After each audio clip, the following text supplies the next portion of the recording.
I'm not afraid to ask the questions that you really want answered. 3 till 6 p.m. Monday to Friday on GB News, the People's Channel, Britain's news channel. We are GB News, the People's Channel. Why not take us home with you by visiting the GB News shop at gbnews.store. You'll find all the official merchandise, a really good present actually for yourself, your friends or your family. We ship across the UK mainland at no extra cost. GB News, the People's Channel. Join me, Lawrence Fox, on GB News. Frank, fun, fearless and sometimes serious. Much as I love a Friday night punch-up, what I really want is a battle of ideas. I want to look at things differently. I want to hear different voices and engage with your unique experiences. Every Friday at 7 p.m. on GB News. I'm Simon Evans. Join me on GB News for Headliners at 11 p.m. What's the scoop? I'll be joined by 2 of the country's top comedians. That's right. As we take a look at tomorrow's newspapers tonight. We're going to get into trouble. If it's a big story, we'll be covering it. Spill some tea on him. There we go. But we'll also have some fun. I wouldn't stick up a bank. My father didn't love me. So anyway. Headliners every night from 11 on GB News, the People's Channel, Britain's news channel. Hello there, it's Eamon Holmes here from Breakfast on GB News. We're not just on your television and your screens, you know. We're on DAB plus digital radio, so you can listen to your favourite shows on the move. If you've not yet listened to GB News Radio, it's very simple. We're on your radio player and tune-in apps, on your smart speaker, phone or tablet, or online at gbnews.uk. Take us with you wherever you go. GB News Radio. You never have to miss a moment of the People's Channel. I'm Mark White. As GB News Home and Security Editor, I cover those key issues that are so important to you. Our authorities, our communities doing all they can to combat violent crime. With the public services under unbearable strain, why are we still failing to control our borders? Defence, the first priority of any government, has been continually hollowed out. Can we trust our politicians to protect the armed forces? Join me, Mark White, on GB News. I'm Camilla Tominey. Join me on GB News on Sunday mornings for a politics show with personality. On TV, radio and online. GB News, the People's Channel, Britain's news channel. I'm Michael Portillo. Join me on GB News on a Sunday morning for topical discussion, debate, arts and culture, and sometimes even ethical dilemmas. I don't always agree with you, Michael. Michael Portillo, Sundays on GB News, the People's Channel, Britain's news channel.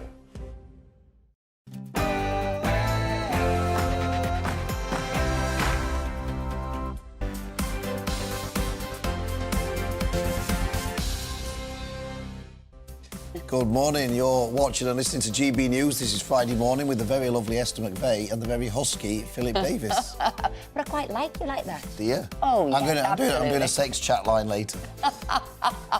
I won't be calling it. Anyway, we've got a great show lined up for you today. In the week that HS2 is reportedly going to be scaled back, we debate whether now is the time to put it out of its misery once and for all and stop HS2.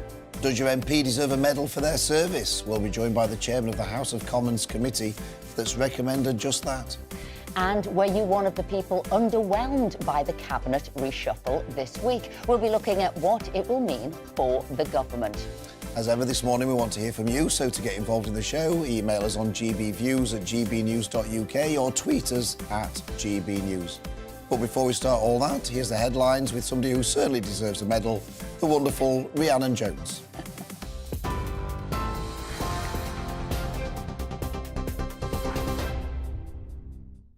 Thank you, Philip. Good morning. It's 1 minute past 10. Your top stories from the GB newsroom. Rescue workers say the 72-hour golden period for finding survivors alive is closing. Following Monday's earthquakes in southern Turkey and northern Syria, the number of dead has now risen to over 21,000.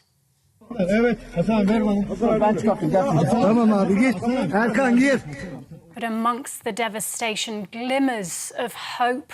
4 days on, a 10-year-old baby has been rescued along with his mother. The pair spent more than 90 hours under the rubble before being freed. The The World Health Organization warns the death toll, though, is still expected to rise, with so many left without shelter from freezing conditions. Journalist Umut Tangor describes the situation as desperate. People are sleeping outside the tents. There are some couple of tent city already established. There is no electricity right now in Hatay. There is no water in Hatay. People suffering with hunger. Seriously, they were asking us bread and water.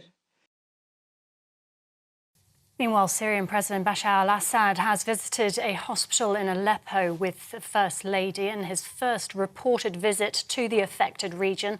At least 3,000 people are known to have died in the country following the disaster. Charities are warning they're running out of supplies and are calling for more help. The Chancellor has warned the UK isn't out of the woods yet. That's after the latest figures show the economy narrowly avoided falling into recession in the final quarter of last year. The data from the Office for National Statistics reveals the economy saw zero growth between October and December. The final month of 2022 saw GDP down by 0.5%. But overall, the annual GDP rate grew by 4.1%. Labour's called for urgent measures to be brought forward to help families with the cost of living crisis. The Chancellor's welcomed the figures but warns there's still more to be done. The fact that we have avoided recession, in fact we're the fastest growing major country last year, shows there is underlying resilience in the UK economy. But we are not out of the woods. Inflation is still much too high. That is causing pain for families up and down the country, which is why we need to stick to our plan to halve inflation. If we do that and play to our strengths in science and technology, we really can be one of the most prosperous countries in Europe. Labour has comfortably held West Lancashire in a by-election after Ashley Dalton was voted in as the country's newest MP. She secured 8,000 more votes than her Conservative counterpart for the region. In her acceptance speech, she demanded a general election, telling the Tories to move out of the way. The by-election was called following the resignation of Labour's Rosie Cooper, who represented the seat for 17 years but left work in the NHS.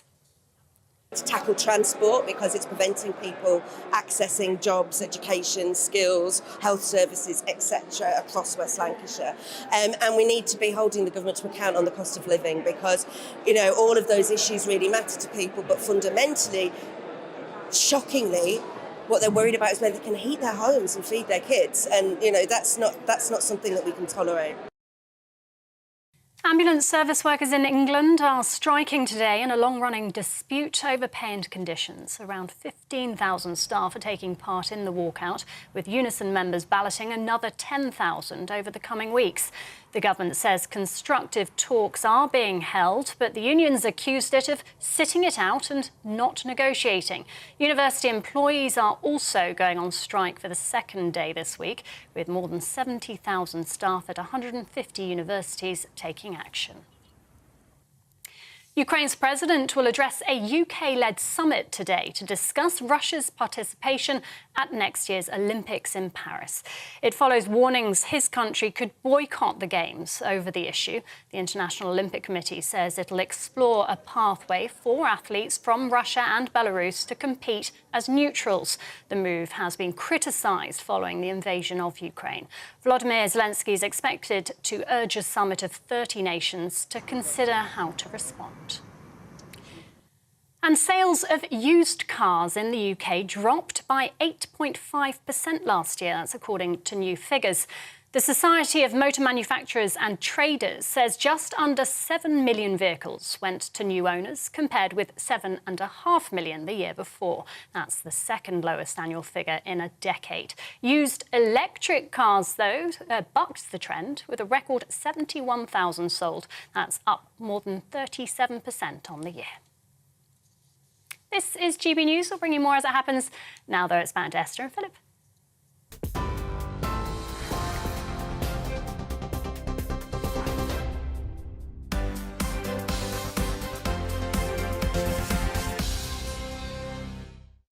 Thank you, Rhiannon. We're delighted to be joined in the studio today and throughout the show by the Associate Editor of the Daily Telegraph, Chris Hope, and Deputy Editor of Conservative Home, Henry Hill. Wonderful to have you both here. I thought we might start off with the by-election result, the West Lancashire by-election result. Should I come to you, Hope? I mean, obviously, it was a Labour seat, a comfortable Labour seat, and it was a very comfortable win for the Labour Party.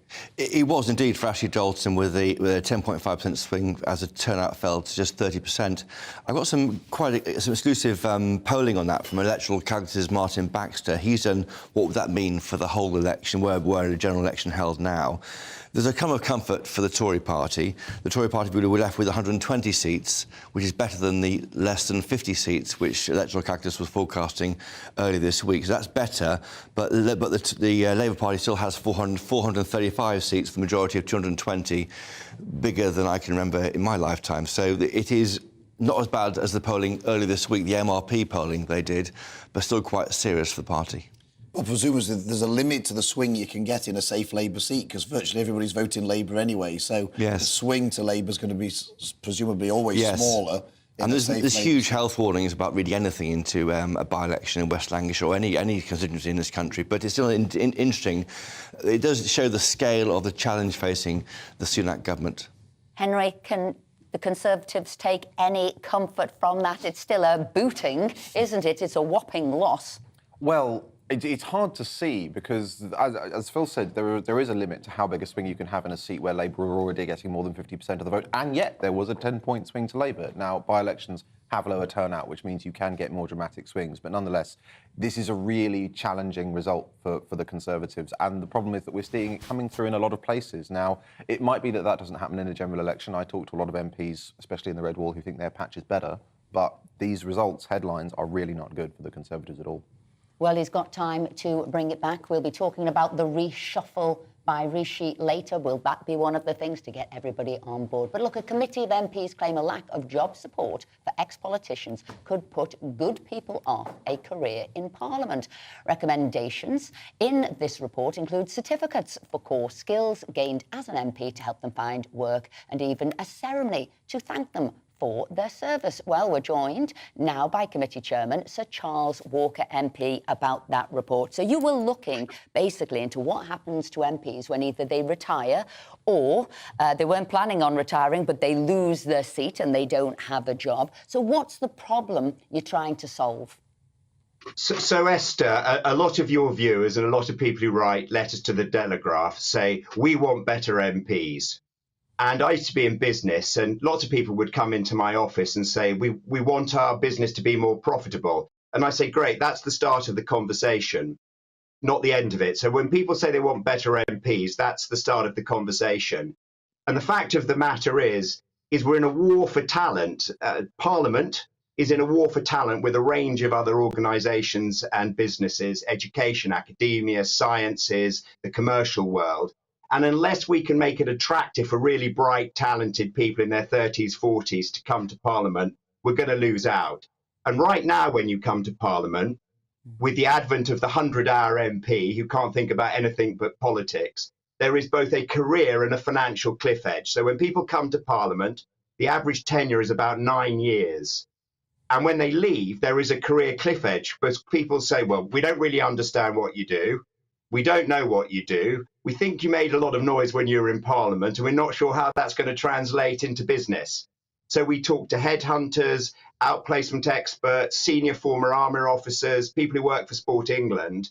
And they said, what you've got to do is put a system in place that allows members of Parliament to capture their skills and have them accredited while in Parliament, like micro qualifications. We're great negotiators, we're great at dispute resolution, we're great mediators. Some of us are good communicators, but also actually you've got to ease the financial cliff edge, and there's no way of escaping that. Many members of Parliament, particularly those who've served for a short period of time, face a significant period of unemployment when they leave, because they're expected to wind down their offices, tens of thousands of pieces of casework that they're meant to do that in 2 months. That can take many months. And while they're doing that, they can't look for a job. So there are now barriers to coming into Parliament, and people are noticing those barriers, and they're saying, well, yeah, politics is great. I love it, but actually the risk of going in beyond the loss of family life, perhaps the threat to my personage, is too great when combined with career and financial cliff edges when I leave. Charles, is giving better support to people when they leave, is that really the best way of attracting better talent into Parliament in the first place? So Phil, that's a really good question. So what the report says is members of Parliament should be planning to leave the day they arrive. It's part of a career. It's not your entire career. And as I said in the debate yesterday, I've been around for 17 years. When I arrived the same day you did, I thought I'd never leave this place. So I wish I'd spent a little more time over the past 17 years thinking about it as I try and sort of navigate back into work in the private sector. So it's not just when they leave, but I think, Phil, it's about the micro qualifications, the accredited qualifications while they're here. It's about career development. But it's also about, at the point they think they want to leave, having outplacement advice and career advice from professionals, but in a confidential way. Now, the bit that got the headlines in the newspaper was the sort of the gongs for MPs, the ceremonies for MPs, the medals for MPs. What were you trying to do there? Because it's taken a bit of a stick on that one. Yeah, and I don't mind taking stick, and I addressed that again in the chamber yesterday. When I left my first substantive job, I was given a pen. At the recent 1922 dinner, I received shortly afterwards a beautiful decanter thanking me for my service. I'm not talking about a name-changing medal. I'm not talking about one that you go to Buckingham Palace or Windsor Palace to get. What I'm talking about is a medallion, say the Speaker's medallion for service to parliamentary democracy, that you would get after you've left Parliament in the Speaker's chambers with some perhaps friends and families, something that wouldn't change your life, but you could take pleasure in receiving and your children and grandchildren could enjoy. We do this in civic life in most of our local authorities. I think you'll both know that ex-mayors get a little medallion to mark their time as mayor when they leave. So it's just a nice thing to do, and it got blown out of proportion, but actually doing something nice and kind for people who've given many years of their life to public service is not something that I think should be despised. Charles, how likely are your recommendations to be implemented? Well, they won't be implemented if I don't do anything about it. But we're going to campaign off the back of the report. I think we want the very best people in Parliament, or we want some of the very best people in Parliament. As I said yesterday, we need the raucous, the loud.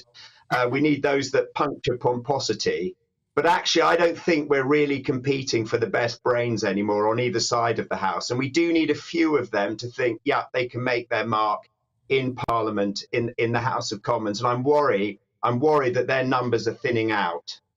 Charles Walker, thank you very much indeed for joining us this morning. I'm going to come back into the studio here where I've got Chris Hope and I've got Henry Hill. So, you know, MPs do sometimes turn out to be a bit of a punch bag. You know, everything that goes wrong, it's their fault. The scrutiny they have is huge, more than anybody else. So lots of people aren't going in for lots of other reasons as well. The safety, the sheer safety of an MP in an open democracy. So do you think this is a good idea for Charles here? Well, and the committee, it's not just him. Yes, I mean, Sir Charles Walker speaking there, he got a knighthood for his services to Parliament. I mean, he wants a medal as well. That's interesting. I think it is the case, though, that MPs like yourself do give a lot to public service, and maybe there could be a gong which you can frame at home to mark your time. It's hard enough being an ex-MP. I would argue there's not a shortage of people who wanted to be MPs. There's loads of people who wanted to be MPs. It's oversubscribed. These lists are enormous. I mean. Charles's point is it's the lack of good people who want to become MPs. That's his. Because that might be linked to pay. I mean, I wonder whether there's no debate here. I know you're getting a 2% pay rise in April, but some people say that £84,000 is not enough money to get the right calibre of person. That's a debate to be had. Whether pay might be make more difference than a medal at the end of your service. Now, interesting. I personally think it wasn't the pay. Most people knew when they were going for the job it was going to be, for a lot of people, reduced pay. Some people it was inflated pay. For a lot of people it was reduced pay.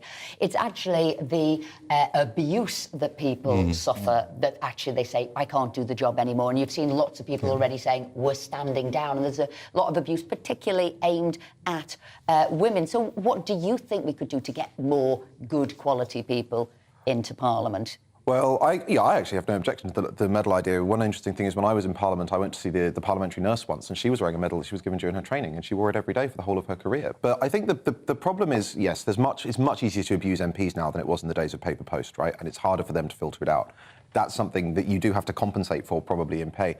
But the other thing, frankly, is, if you look at Parliament historically, ever since Robin Cook in 2001, being an MP is just much less about being an MP than it was, right? Now you see MPs on popular bills that they really want to speak on, the speaker saying, oh, you can only speak for 2 minutes, other MPs not being allowed to speak at all. And if you compare that with the kind of proper debates, the line-by-line scrutiny that you used to be able to do when it was recognised that you speaking as long as you wanted on legislation was fundamentally your right as an MP, I think that's a huge difference. Fundamentally, being an MP is much less about being a legislator than it used to be. And I think that's a fair point. They are a member in the community that everybody comes to you. You're as much as a sort of a social worker.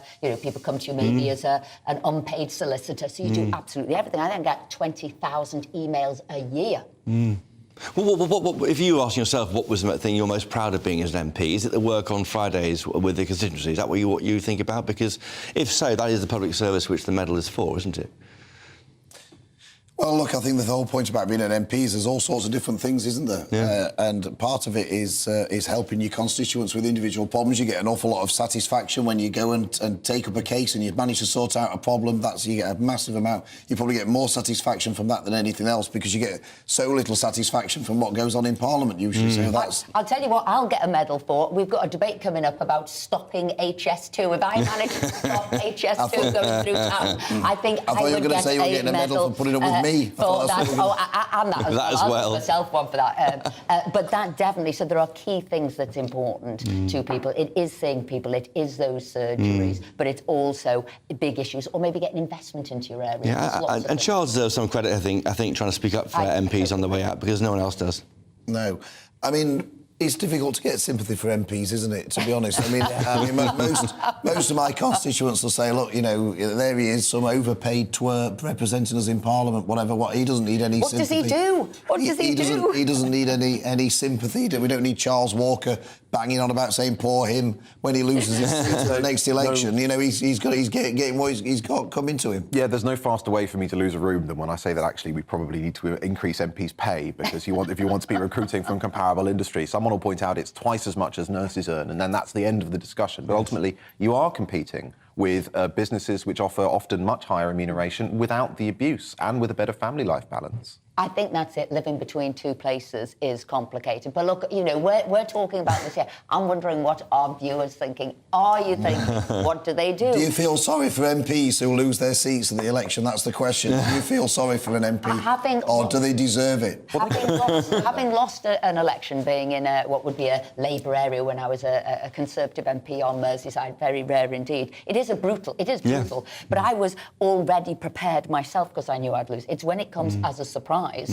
And then it is your life. And what held it? No money, no nothing. No. Well, what support did you get on that period after you lost? Apart from Phil. I don't remember any support. I remember it was just quite functional. You had to close all your case files down. You had to get rid of your staff. You had to get rid of your office. You had to come in, hand over all your computers. It was just very functional. And then you are out. And there's nothing more ex than an ex-MP. And I think we should say that we should feel more sorry maybe for the staff who lose their job through no fault of their own. I mean, if I lose the next election, that's my own fault, isn't it? It's not my staff's fault, but they lose their job in exactly the same way. Anyway, we want to hear from you, but coming up, were you one of the people underwhelmed by the cabinet reshuffle this week? We'll be looking at what it will mean for the government going forward. And that HS2 debate, what I could get a medal for, if we get rid of it, so don't go anywhere.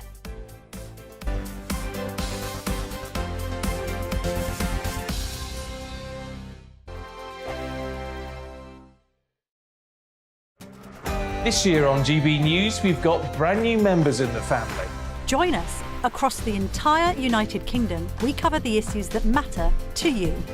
GB News will always stay honest, balanced and fair. We want to hear whatever is on your mind. And we don't talk down to you. The establishment had their chance. Now we're here to represent you. Britain's watching. Come join us on GB News, the People's Channel. Britain's news channel. Monday to Thursday, 9 p.m. till 11 p.m. Join me, Dan Wootton. I'll bring you the sharpest takes and hottest debates. Do you not believe in prison? I don't believe in prisons. I'm completely stunned. I guarantee you there'll be no spin, no bias, no censorship. I actually was personally quite offended by it. And no reason to go to bed. So I guess they've always been quite woke. That's Dan Wootton tonight on TV, radio and online. Monday to Thursday from 9 p.m. till 11 p.m. on GB News. The People's Channel, Britain's news channel. We are GB News, and we'd like to say thank you to each and every one of you for bringing us your conversations, for helping our great nation find its voice. We are here for you on radio, television, and online, across England, Scotland, Wales, and Northern Ireland. It's not the BBC, you actually get your facts right. We are proud to be GB News, the People's Channel, Britain's news channel. I'm Mark White. As GB News Home and Security Editor, I cover those key issues that are so important to you. Our authorities, our communities doing all they can to combat violent crime. With the public services under unbearable strain, why are we still failing to control our borders? Defence, the first priority of any government, has been continually hollowed out. Can we trust our politicians to protect the armed forces? Join me, Mark White, on GB News.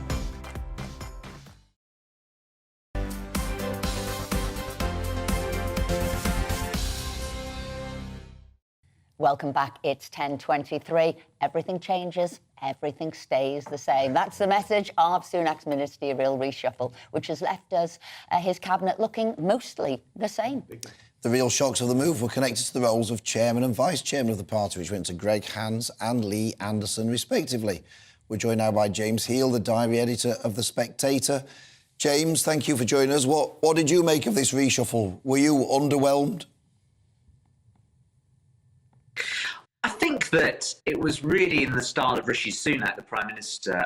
It was something which was often very technical. It was largely, I think, a number of sensible moves with one or two sort of eye-catching policies. Remember, of course, this is the fifth reshuffle in a year, so I think that after the chopping and changing under three Prime Ministers of the last year, that this was not expected to be a hugely consequential reshuffle only 100 days in. Technical changes in Whitehall, things like creating a Ministry of Science and Technology, business and trade together, seem largely sensible post-Brexit. But of course, as you say, Philip, it's the changes in the party machine which have caught the eye.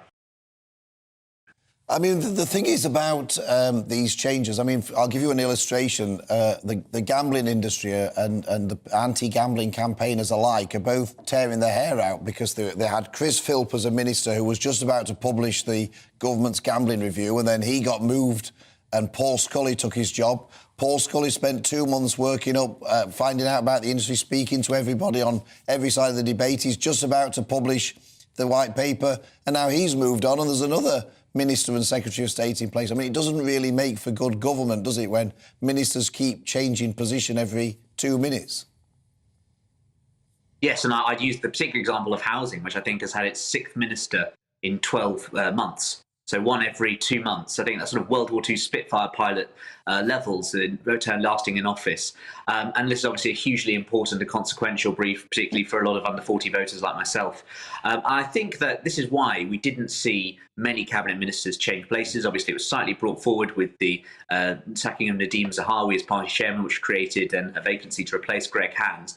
But as you say, it's very difficult in a government where particularly there's a premium on being sensible, on continuity, about getting back to boring. Boring is back, as Michael Gove said. To have so many changes, particularly in industries which want to engage with the government, it wants to be seen as a government that's pro-business after the last year or so, as it keeps chopping and changing, are only going to disrupt that. So that's why I think it was only a kind of sort of a dozen or so changes rather than the kind of purges we might have seen with a new Prime Minister coming in or a radical mid-term reshuffle. But James, you say it was sort of non-memorable, really, the change, the people movement. But underneath, when you look at those structural changes, I would say they were very significant. So when you create a new department, which fundamentally we did with energy, I remember being in DWP, and we got a brand new department, which was the Exiting Europe department. Can I tell you, I was left without senior staff from people like, you know, Director General roles of civil servants because they were spread too thinly. So I think this might, under the bonnet, have much more significant impact than we think we can see today. Of course, and I do agree with that. I would just say that we're talking about the reshuffle days afterwards, and I think what you're getting at, which is probably correct, is that it'll take years to see the impact of this. The question is, of course, does the government have years before, you know, the next election next year? So the beneficiaries of this might ironically be a Labour government, which gets used to a sort of sensible Whitehall tinkering.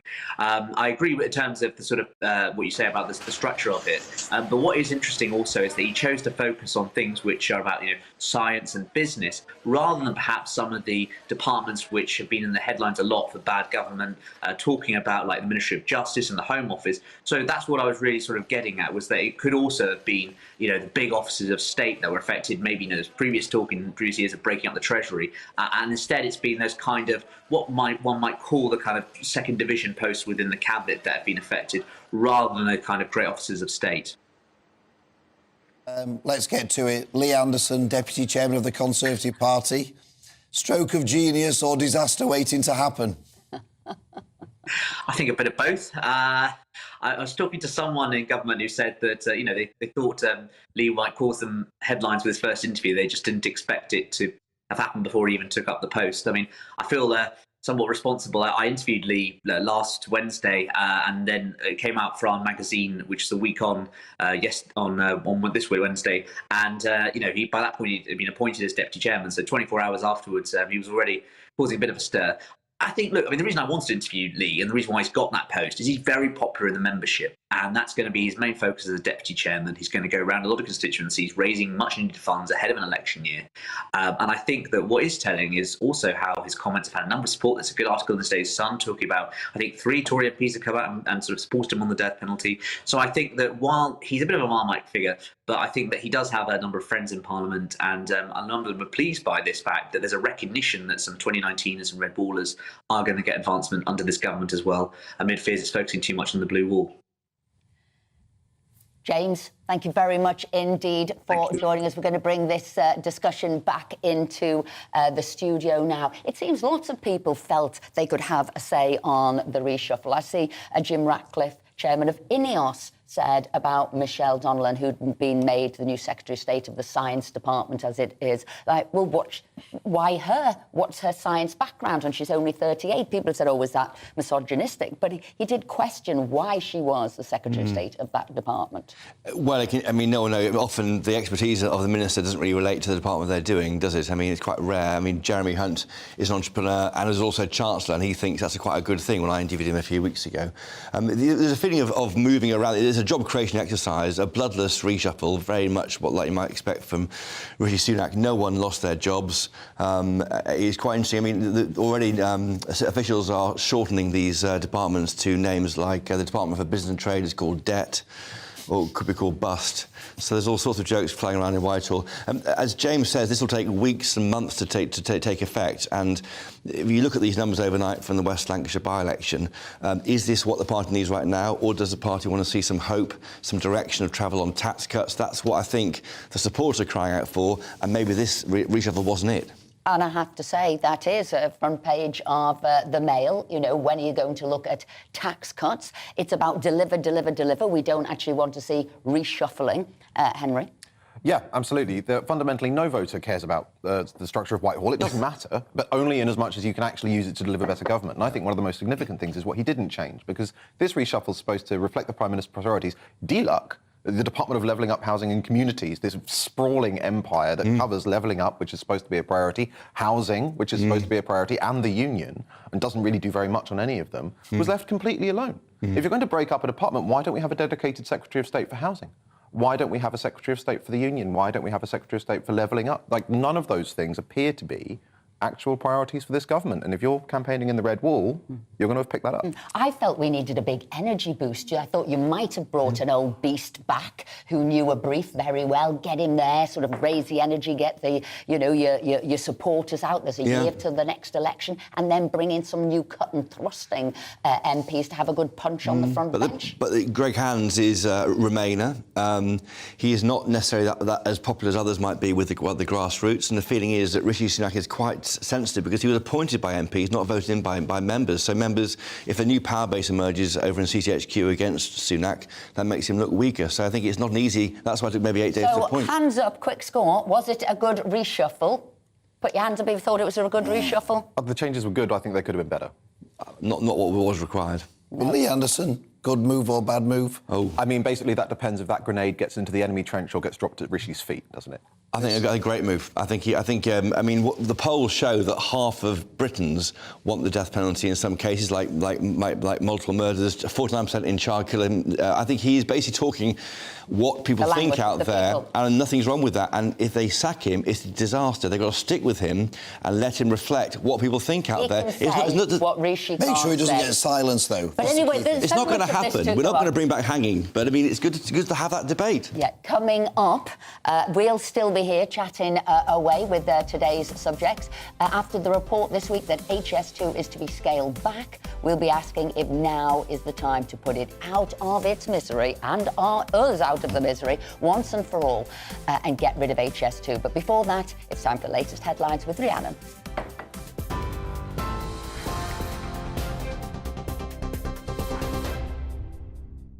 Thank you, Esther. Good morning. It's coming up to 10:33, your top stories from the GB newsroom. Rescue workers say the 72-hour golden period for finding survivors alive is closing following Monday's earthquakes in southern Turkey and northern Syria. The number of dead has now risen to over 21,000.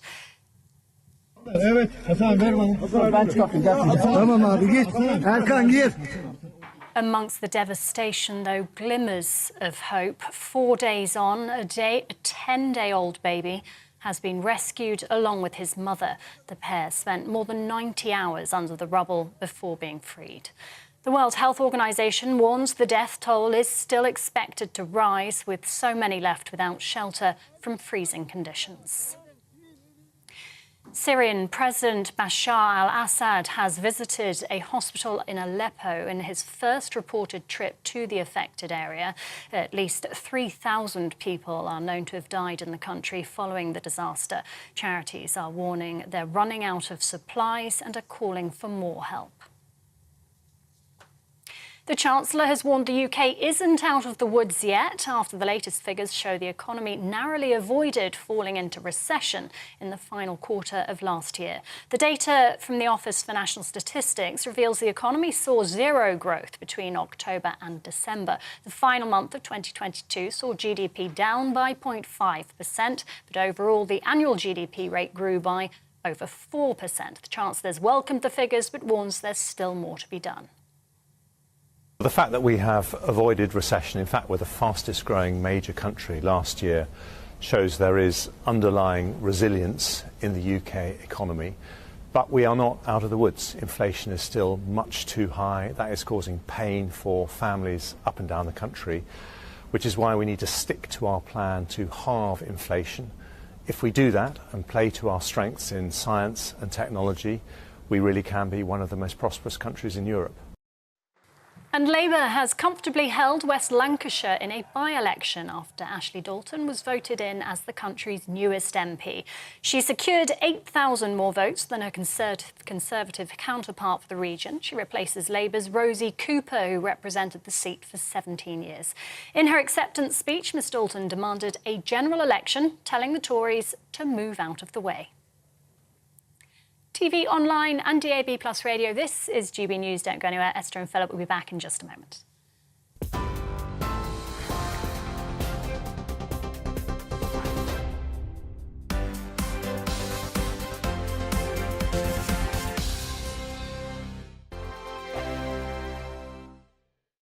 He's the king of breakfast TV, and he's back. Eamon Holmes, back on the TV with me this morning. Even remember my name. I know, it's been 4 months. You have holy water by your bed? Oh, yes. Already to bless. Yeah. Oh, Eamon. Oh. Why do you not believe anything I say? Eamon Holmes back on GB News Breakfast at 6 a.m. Here on GB News Live, we'll be keeping you in the picture, finding out what's happening across the country and finding out why it matters to you. We'll have the facts fast with our team of reporters and specialist correspondents. Wherever it's happening, we'll be there from 12 noon on TV, radio and online. GB News, the People's Channel, Britain's news channel. I'm Michael Portillo. Join me on GB News on a Sunday morning for topical discussion, debate, arts and culture, and sometimes even ethical dilemmas. I don't always agree with you, Michael. Michael Portillo, Sundays on GB News, the People's Channel, Britain's news channel.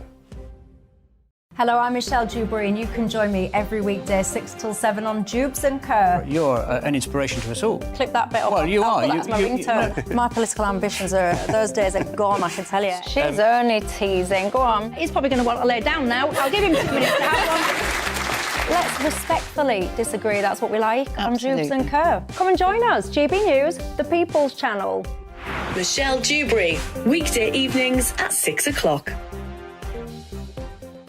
Monday to Thursday on GB News, it's Bev Turner Today from 10 a.m. We're going to be here for you, our GB News family, to keep you up to date, but also make you smile. The guy went from puberty to adultery. And I can't wait to bring a few of my own opinions. I have no time for cultural totalitarianism. We'll engage in passionate, but always polite debate, with your thoughts and opinions at the centre of it all. Only on GB News, the People's Channel, Britain's news channel.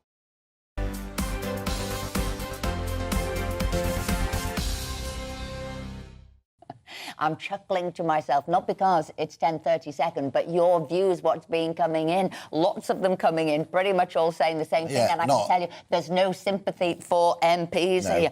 Richard, rubbish. If you lose your seat, find another, or find another job like anybody else who was brilliant at their job and loses it for whatever reason. Susan says, medals? The only person who deserves medals are us for having to put up with all that's thrown at us by this government. Now, you all sounded a bit like Ken Dodd there. I know, I How thought so. tickled I am, Mrs. You went up, didn't you, several options there. I thought I did as well. Andy said, and I'm not just trying to distract from all the negative views here on MPs. Andy said, Esther and Phil, MPs should get nothing like everyone else. It's not even a job. It's a position. You're elected to hold it for 5 years, and after that period, you stand for re-election, like many people who sit or chair committees. Eileen says, MPs want a medal, give me a break. I worked for a bank for 30 years and got nothing. Well, it's a mean bank, Eileen. Well, they should are, name and shame them, I would say. For some of the years I worked and brought up my 2 daughters, my reward was that they are 2 beautiful young women now and a credit to society. And let me tell you, there's lots more like that. We don't read them all, but they're all in a similar vein. Actually, though, I've got to say, no, Chris here says, I agree wholeheartedly with the suggestion of recognition when you leave as an MP. Often seats are lost because the government has been instrumental. In addition, help should be offered when they lose their seat to find new employment. So thank you, Chris. Thanks, Chris. Thank you so much. The Department for Transport has said it does not comment on speculation after proposed cost-saving plans for HS2 were reported. According to the Daily Telegraph, drastic changes are being planned that would almost halve the number of high-speed trains per hour, and services would also travel slower. Can the government justify the cost of HS2 in the face of reduced train services? We're joined now by Frank McKenna and Christian Walmarth. Thank you very much for joining us today. So, Frank, you're supporting HS2, but it's reported here, that costs have ballooned, services have come down, it's going to be scaled back. Isn't it time, really, that this white elephant, which has been rumbling on for years, is put to bed and put out of its misery? Well, good morning, Esther. Good morning, Phil. Phil sounds though he's got a bit of a cold. Hope you get better soon. Listen, first of all, I'd say it shouldn't be called HS2 because this is not about speed. Never was about speed, this project. It's about capacity. It's about getting people off the roads, heavy goods vehicles in particular, so that we can move freight better. It's about getting people onto trains and allowing people from the north to have a seat. rather than standing for an hour or 2 hours from Liverpool to London, Manchester to London. And it's also about knitting the country together. The problem with HS2 now is that actually it's not ambitious or aspirational enough. And it's okay saying scrap HS2. It's already happened. So I'm in Birmingham. Birmingham's got HS2. It goes to London.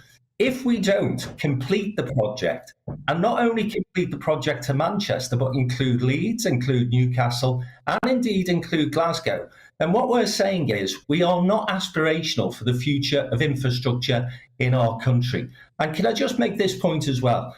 The cost is eye-watering if it's looked upon as a short-term project. This is going to be an infrastructure project that gives us rail capacity for the next 100, 150 years. We are travelling at the moment from the north on trains that are not fit for the 19th century, never mind the 21st. So if we're not going to do HS2, then it means we basically say to the north, to that red wall, we don't care about you. And also, what is the alternative? Let me bring in Christian there, because it had various reincarnations. Its business case changes at a turn of a hand. So it was high speed too, because it was meant to be about speed. They changed that to S. They called it capacity. People are coming off the railways. People are doing broadband instead of taking the train. The price has ballooned from 33 billion to close on 200 billion. So, Christian, I'm giving you some reasons why HS2 was a plan. Well, it wasn't really a plan. It was just spending money, and they didn't know where they're going. Are you going to support HS2? No, and you have to remember that I love trains and I make my living from writing books about railways, and I think it's by far the best way to travel across the country. But this has always been a flawed project because it doesn't really have a core purpose. I mean, we could already get to Manchester in just over 2 hours, and Leeds around 2 hours from London, and these places are very well connected. So HS2 was a kind of added extra to add some capacity, but it never had a good business case. The business case was scraping along the barrel of what you're supposed to kind of get when you give the okay to schemes. And now the business case is absolutely fallen through the floor because there's less business travel, there's less commuting, there's more leisure travel, but that isn't a financial basis to build 100 million. I think 200 is a bit of an exaggeration, Esther. I know you've never been a fan of the project, and nor have I, but 200 is a bit of an exaggeration. But it's 120 million, a billion is kind of quite feasible for the cost of this. It's costing £100 million per week. And however much I love the railways, that money could be spent on better things, even in transport, let alone hospitals, schools, or whatever. Christian, big infrastructure projects are always unpopular. The M25, when that was built, was probably massively unpopular. It went over budget. It was going to be really expensive. Now people can't imagine life without something as important as that in terms of transport infrastructure.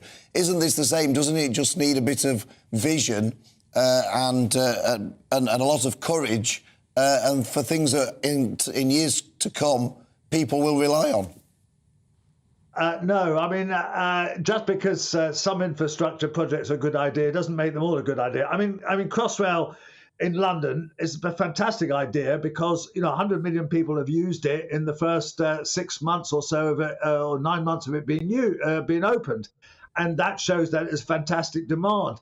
I don't think that there is an absolute overwhelming demand for huge amounts of extra train capacity between London and Manchester that could not be met by improving existing services. And indeed, if they cut back this project from the proposed 15 or 18 trains per hour to 6 or 8, then it even reduces the point more, because then they'll still need some of the existing services to operate in order to meet the capacity needs of the present. So it actually makes no sense to build a half-baked scheme, although I must say, even as an opponent of the scheme, I can't see it being completely abandoned at this stage.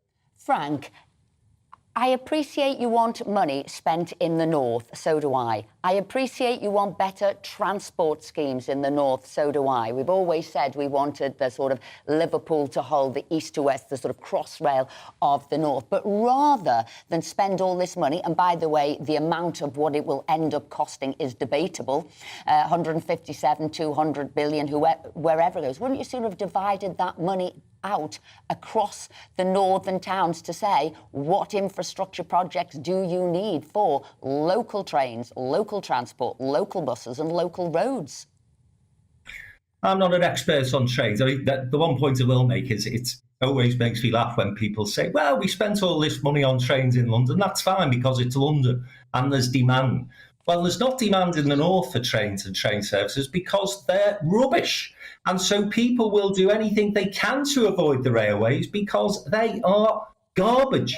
And so we do need that upgrade desperately. And my understanding, as I say, I'm not an expert by any stretch of the imagination as far as transport and rail is concerned, is that the HS2 hub will then enable those very important links that you mentioned, Esther, to get people between towns and cities. And it was mentioned again about the time to London. It takes me 4 hours to get from Liverpool to Newcastle. We set up Downtown in Business Newcastle 12 months ago. 4 hours.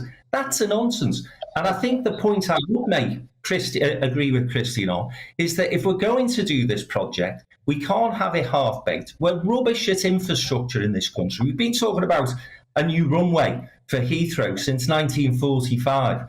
HS2 has been talked about, scaled back, scaled up for 13, 14 years now. Get on with it, be aspirational, be ambitious, and make sure, as I say, that it's a project that knits the whole of the country together, not just talking about, let's get to London 20 minutes sooner, because getting to London 20 minutes sooner doesn't bother me. I like getting back 20 minutes quicker back home. It's like I said earlier, it's not about a plea to people in the Christian, do you want final word to you, Christian? The problem is, I mean, Frank's right. I mean, getting between Liverpool and Newcastle is a disgrace, but this scheme will do nothing for it.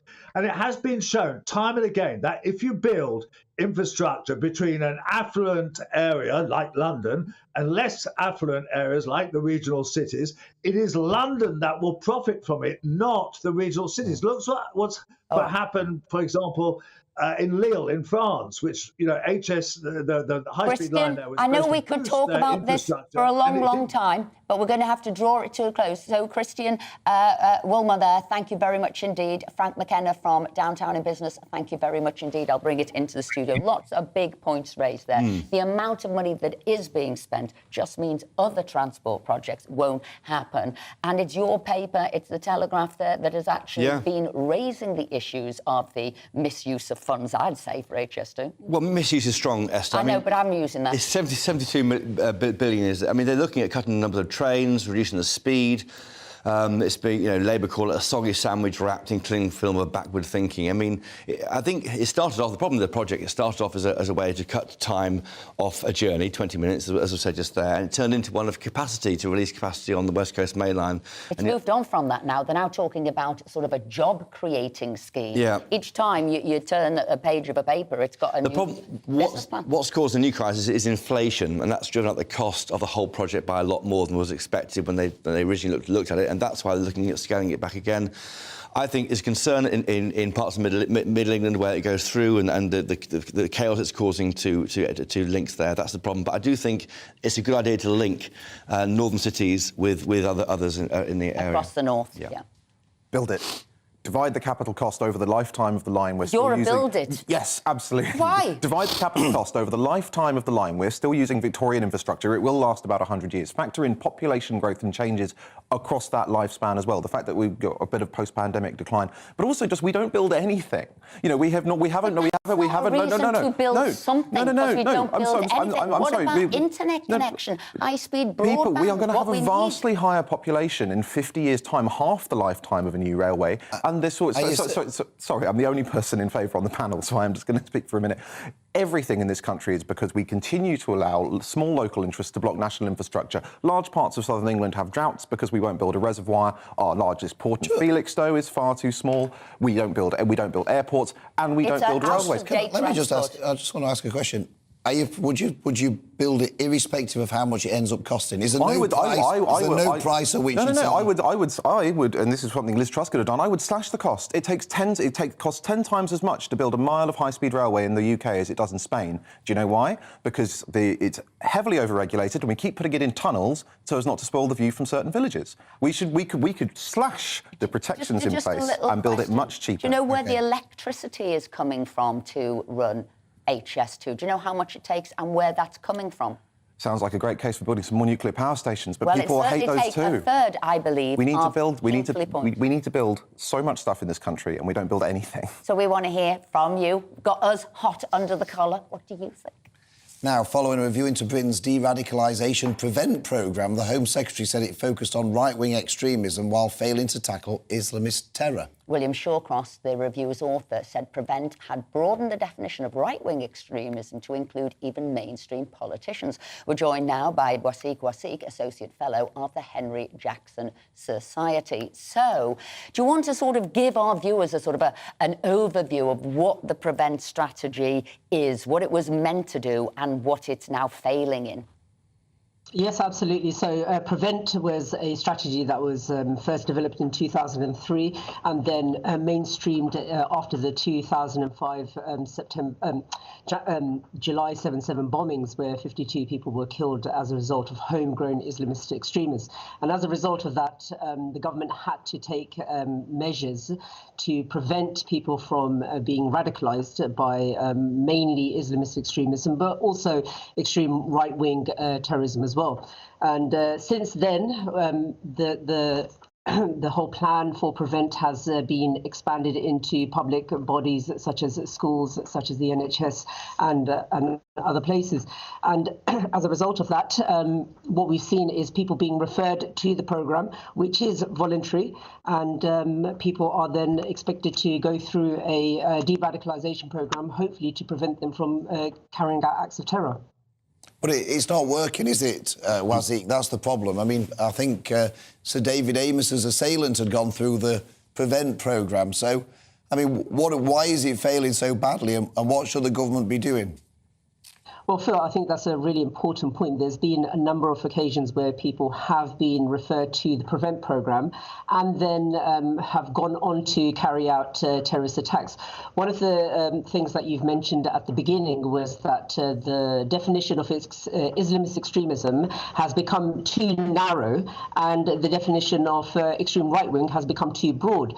Now, the problem with this is that referral rates for both have been impacted as a result. So what we've seen is an increase in extreme right-wing because the definition has been so broad, and they're now including individuals who are just mainstream right-wing conservative, who hold conservative views, are now being branded as extreme right-wing, whereas where it comes to Islamist extremism, it's narrowed so much that we almost don't know what is Islamist extremism. And one of the reasons for this is the fallacious accusation of Islamophobia, that if you refer someone who happens to be a Muslim, then you could be accused of Islamophobia. As we're talking about it today and maybe wanting changes, well, there was lots of changes from the Shawcross report, but has it had any positive impact? Is there anything within the programme that needs preserving? Yes, I do think that in terms of schools and educational establishments, William Shawcross was quite clear that it has been working as part of a broader aspect of safeguarding. So it does work. We know that it's both teachers, both social workers who are working with children know how to spot those signs and to put in those measures, because because it is a statutory duty for schools to use it. So it does work there, but in terms of adults, it doesn't seem to be working. Wasiq, thank you very much indeed for joining us this morning. We appreciate your time. Is it such a huge task that any strategy, any programme could stop people who are being radicalised? I mean, how much or how big does this programme have to be to reverse that? They've got to do something. They've got to try and go back to the source, and that's what Prevent's about. That's why they do it. It seems to have gone the wrong way recently. I mean, 7 out of 13 terror attacks in 6 years have been by Islamist extremists, but they seem to be diverting their focus towards right-wing extremists when maybe the threat isn't there or in the same way isn't there, and that's the problem with it all.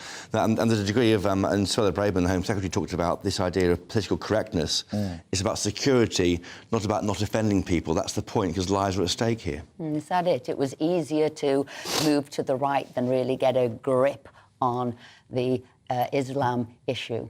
I mean, you do often, in many areas, you find the sensitivities like that, shall we call them, have ended up impacting how the police and security services have conducted elements of policy, and it's very disappointing. It is important to not downplay the far-right threat. You know, an MP was assassinated a few years ago by a member of the far-right. But yes, ultimately, it is important that the security services of all people are able to say, no, we've got the data, this is the best intelligence we have, and we're going to act on it, and not worry that someone's going to come along and say, well, that's not, you should be looking at other people.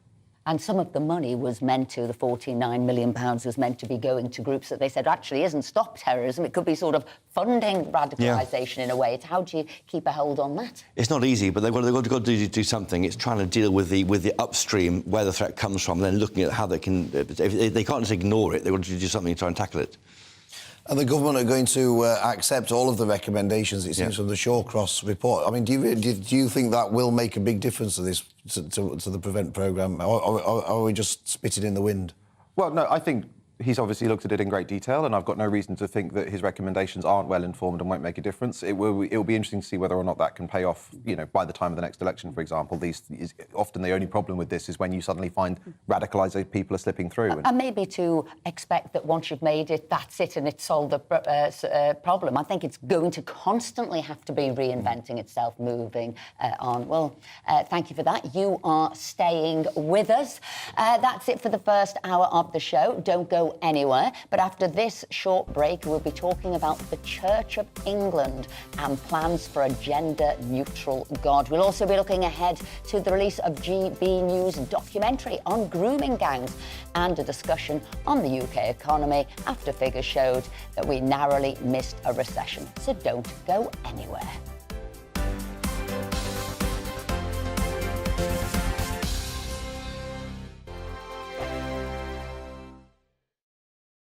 I'm Simon Evans. Join me on GB News for Headliners at 11 p.m. What's the scoop? I'll be joined by two of the country's top comedians. That's right. As we take a look at tomorrow's newspapers tonight. We're going to get into trouble. If it's a big story, we'll be covering it. Spill some tea on him.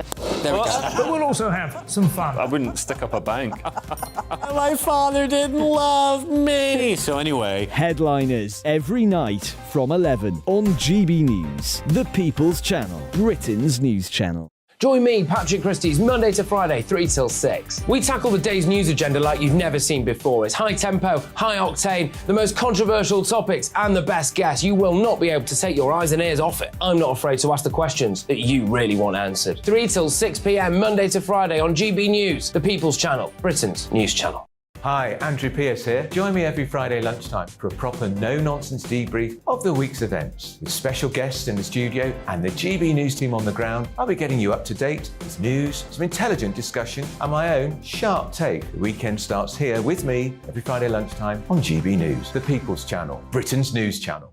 I'm Andrew Doyle. Join me at 7 o'clock every Sunday night for Free Speech Nation, the show where I tackle the week's biggest stories in politics and current affairs with the help of my two comedian panellists and a variety of special guests. Free Speech Nation, Sunday nights from 7 on GB News, the People's Channel, Britain's news channel. We are GB News, the People's Channel. And right across the United Kingdom. You can find us on Sky Channel 512, Virgin Media Channel 604, Freesat Channel 216. Freeview Channel 236, and YouView Channel 236. You can also take us with you on DAB Plus Radio, with the GB News app, and at the website gbnews.uk. We're absolutely everywhere. Come join us on GB News, the People's Channel, Britain's news channel.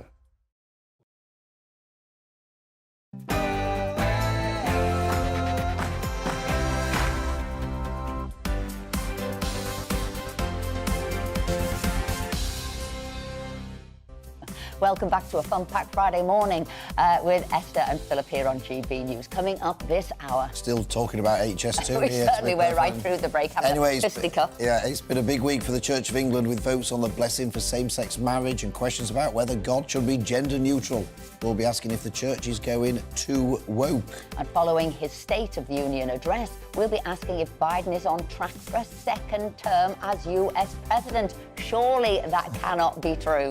And ahead of the release of an exclusive GB News documentary tomorrow on grooming gangs, we'll be speaking to an MP who's been tackling the issue in his constituency. And lots of you have been getting in touch, so keep those views coming in. Email us on gbviews@gbnews.uk or tweet us at GBNews. But here are your latest news headlines with Rhiannon.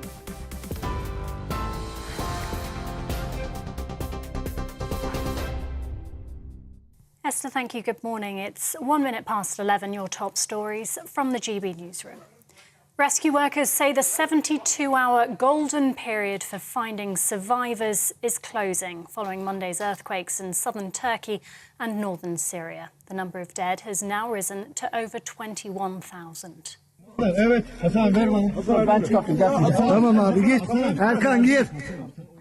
But amongst the devastation, glimmers of hope. 4 days on, a 10-year-old baby has been rescued along with his mother. The pair spent more than 90 hours under the rubble before being freed. The World Health Organization, though, warns the death toll is expected to rise, with so many left without shelter from freezing conditions. Journalist Umut Tangor describes the situation as desperate. People are sleeping outside the tents. There are some couple of tent city already established. There is no electricity right now in Hatay. There is no water in Hatay. People suffering with hunger. Seriously, they were asking us bread and water. Syrian President Bashar al-Assad has visited a hospital in Aleppo in his first reported trip to the affected region. At least 3,000 people are known to have died in the country following the disaster. Charities are warning they're running out of supplies and are calling for more help. Back here, the Chancellor has warned the UK isn't out of the woods yet. It's after the latest figures show the economy narrowly avoided falling into recession in the final quarter of last year. The data from the Office for National Statistics reveals the economy saw zero growth between October and December. The final month of 2022 saw GDP down by 0.5%, but overall, the annual GDP rate grew by 4.1%. Labour's called for urgent measures to be brought forward to help families with the cost of living crisis. The Chancellor's welcomed the figures, but warns there's still more to be done. Well, the fact that we have avoided recession, in fact, we're the fastest growing major country last year, shows there is underlying resilience in the UK economy. But we are not out of the woods. Inflation is still much too high. That is causing pain for families up and down the country, which is why we need to stick to our plan to halve inflation. If we do that and play to our strengths in science and technology, we really can be one of the most prosperous countries in Europe. Labour has comfortably held West Lancashire in the by-election after Ashley Dalton was voted in as the country's newest MP. She secured 8,000 more votes than her Conservative counterpart for the region. In her acceptance speech, she demanded a general election, telling the Tories to move out of the way.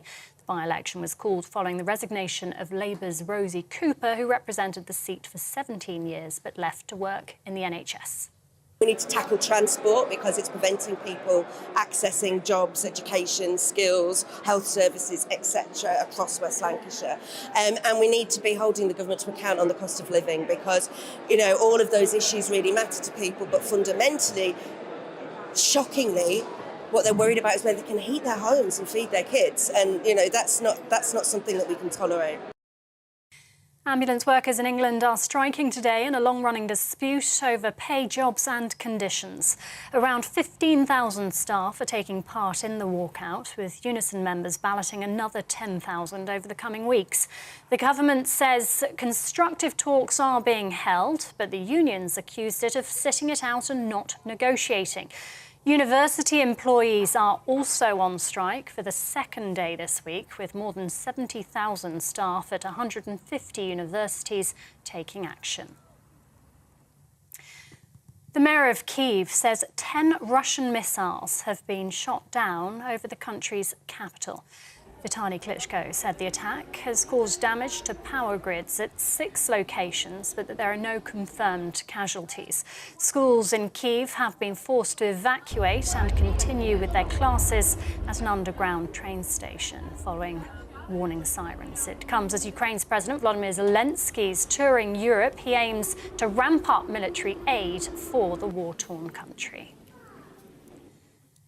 And Ukraine's president will address a UK-led summit today to discuss Russia's participation at next year's Olympics in Paris. It follows warnings his country could boycott the Games over the issue. The International Olympic Committee says it'll explore a pathway for athletes from Russia and Belarus to compete as neutrals. The move has been criticised following the invasion of Ukraine. Volodymyr Zelensky is expected to urge a summit of 30 nations to consider how to respond. And sales of used cars in the UK dropped by 8.5% last year. That's according to new figures. The Society of Motor Manufacturers and Traders says just under 7 million vehicles went to new owners, compared with 7.5 million the year before. That's the second lowest annual figure in a decade. Used electric cars, though, bucked the trend with a record 71,000 sold, up more than 37% on the year. This is GB News. We'll bring you more as it happens now, though. Let me hand you back to Esther and Philip.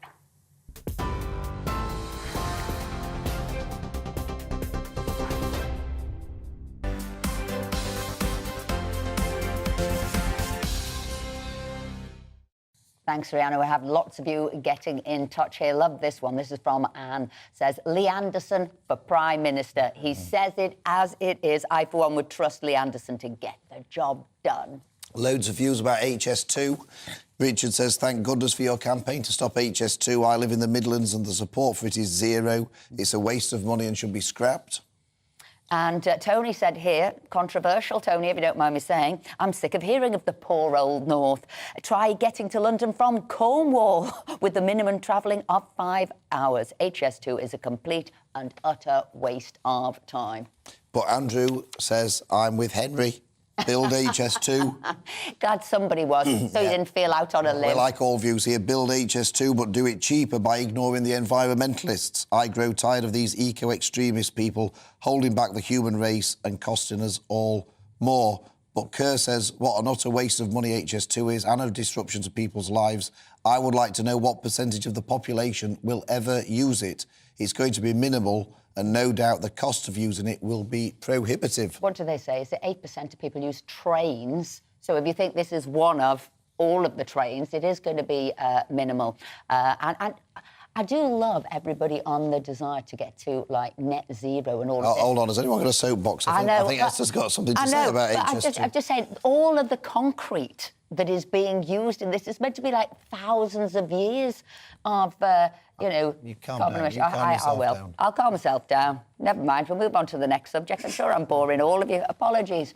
Now, the gender of God has prompted debate within the church, with many calling for male pronouns, he and him, as well as reference to our Father, to be scrapped in favour of either gender-neutral or female alternatives. Now, in what would mark a departure from centuries of tradition, bishops will launch a project on gendered language, referencing God in church services later this year. Is the Church of England going too woke? We're joined now by the Reverend Dr. Ian Paul. Ian, thank you for joining us. So, look, there's the question. Is the Church of England going too woke? What do you think? Well, the first thing is I can say I love the idea of talking about the theology of the gender of God as being part of a fun-filled Friday morning. It's, that sounds fantastic. I think, can we just step back just a little bit from the sort of pressing political issue and just define the terms of the discussion here? I mean, Christians believe that God is utterly different from us. The technical term is God is transcendent. So the first thing we need to recognize isn't about us trying to find the right language for God. It's about, well, we find this in common conversation. If somebody introduces themselves in a certain way, the polite thing to do, the respectful thing to do is use the language that they use about themselves. So the question is, what language does God offer us about himself? Because Christians believe that we can only know God because God reveals himself, and he reveals himself primarily in the scriptures. So the question is, what kind of language does God use about himself in the scriptures? And within that, there's two sort of dynamics. One is to notice that there are both male-like and female-like images of God. So on the one hand, God is a warrior and God is a father.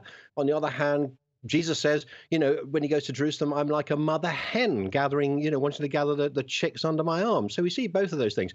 But within that, the primary metaphors that God uses are the masculine ones, like father. God is never anywhere called mother. And actually, that's quite important. It does make a big difference. I mean, are we really going to start the Lord's Prayer by saying, our Father, our Mother, they, them, who art in heaven? I mean, is the Church of England really going to go down this ridiculous route? Surely it's tying itself up in knots here, isn't it? Why doesn't it just crack on with things that are important to people? You've brought a smile to Ian's face there. The Church of England never cracks on about anything. I think what the most is going to happen is that somebody's going to set up a group which is going to consider whether or not we should discuss this question. Then they're going to have a conversation. Then they're going to recommend back. So that's the way it's going to go. That's the way it always goes in the Church of England. But I think I'd say two things. One is that this is important because a core commitment of Christian faith is that God is not like us. Therefore, God is not male. And I understand when people say, well, if we use the image of father, if we use the he language, that suggests God has a sex because, human beings have sexes and we use personal language like that. But actually, if we use she and mother, that actually has the effect even more. It draws people's attention to the idea that God might have a sex. And God is not. The problem we've got in human language is we do not have a personal pronoun which is not sexed, and that's the struggle we've got. And if you say they or it, then you're suggesting that God is not personal. And what Scripture tells us is God is personal. God is father-like. God also acts in ways which are mother-like. But actually, the reality is that fathers and mothers love their children in a different way. Anne Atkins said this in a beautiful pause for thought on the Radio 4, mentioning your rivals. And she said, my husband Sean does not love our children the way that I love them because I carried my children in my womb, in my body. I was connected to them as they were breastfeeding. Sean has to love them because he's decided to love them as father. And one of the things Scripture says is that God doesn't have to love us. God is not like us. We weren't sort of joined to him, but God loves us because he chooses to love us, and he's made that love known in the person of Jesus. And that's amazingly good news. But you can understand how 50% maybe of the population, women, are saying, well, hang on, we feel a little bit overlooked here. The image we seem to be as a male. Wouldn't it be better if it was more all-encompassing, as if you could reflect the rest of the population? Do you see that? And obviously that's what people are, that's the debate within the church. Yeah. Oh, absolutely. And I think one of the things that might come out of this discussion is to say, look, we need to recover some of the feminine-like images. Now, one of the fascinating things is that in the story of the Exodus and God leading his people Israel, he provided them with bread, with the manna from heaven. Now, what's fascinating in cultural context, who is it that provides bread for the family? The answer is it's the mother. So there's a strong image there that we might not realize because we're not in that culture, of saying that God does things for us in a way that which correlates to the way that mothers care for children, but God also does things in terms of protection and provision that we would normally associate with what fathers do. So I think there's no problem in recovering those biblical images as long as we're recognizing that what we're doing is saying, how has God revealed himself to us and what is his love like? And we're not trying to just sort of decide that, well, we're going to make up the language ourselves because that's what we feel like at the moment. Reverend Dr. Ian Paul, thank you very much indeed. Didn't he have a soothing manner? He did, yeah. And so I'd be at his service. Exactly. Now, Henry, people say that the Conservative MPs and the Conservative leadership are out of touch with its members. There's probably an argument here to say that the Church of England is well out of touch with its congregations, isn't there? Potentially, to the extent that people still go. But I mean, fundamentally, what was the Church of England set up for? It was so that the verities of the universal church and the Christian tradition could be overridden by the political needs of the day, right? And then it was King Henry VIII, and now it's, you know, the progressive opinion.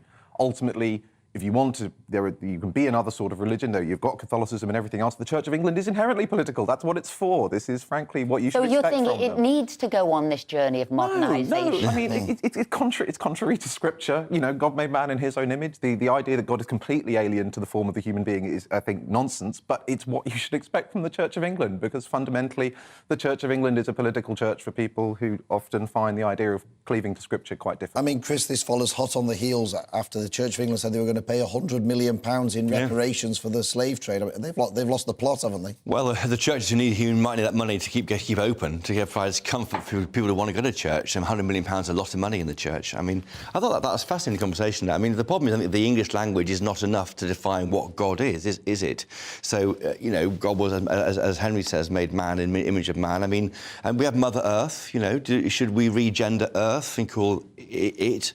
Mother Earth is accepted. I mean, God is a man. I mean, it just seems a bit... And obviously they had the vote, didn't they, on blessings for same-sex couples, given the Church of England approval, quite tight in some of the votes there in the Synod. I'm just wondering, is it moving on? Will we see splits within the Church of England now, the more progressives, the more traditionalists? Is it time? Would it be a happier group if they did move on? I don't think so. I think it's just... I mean, it's probably right they allow blessings, because... the Bible says that marriage is between a man and a woman. That's where it comes up against in how we view these things in a modern context. But I think the Church of England is trying to be relevant, but equally some people find comfort in the way it has these values, and that's the tension in the whole debate. Comfort in the tradition. I see what you're saying. President Biden, moving on to something completely different. President Biden delivered his State of the Union address this week, outlining his plans for the year ahead, both domestically and internationally. It seems the speech was well received by commentators. Does this mean he is now well placed to be the Democratic candidate for the next presidential election? Joining us now is spokeswoman for the Republicans overseas, Sarah Elliott. Sarah, is this the case? Is it going to be 5 more years of President Biden? Well, if you were to ask Democrats, actually, they don't want him to be the candidate in 2024. 66% of them would like a different candidate. So no matter how well received that State of the Union address was by the left-wing media in America, the Democrats and the grassroots would like someone else. He will be 86 at the end of a 2024 term, and he is the oldest sitting president now. And anyone who did just watch and maybe didn't listen closely to the State of the Union would see a very kind of mercurial older man giving a very weird speech with a lot of ups and downs and weird shouting moments. So I think the Democrats know he's not a bankable candidate. I did notice, Sarah, though, that the bookmakers made Biden now the new favourite to be the winner of the next presidential election, so they were clearly impressed. Where does it leave the Republicans? I mean, there seems to be sort of Donald Trump, Ron DeSantis, Nikki Haley seems to be throwing a hat into the ring. Who would be the best person to beat Joe Biden if he did turn out to be the Democratic candidate?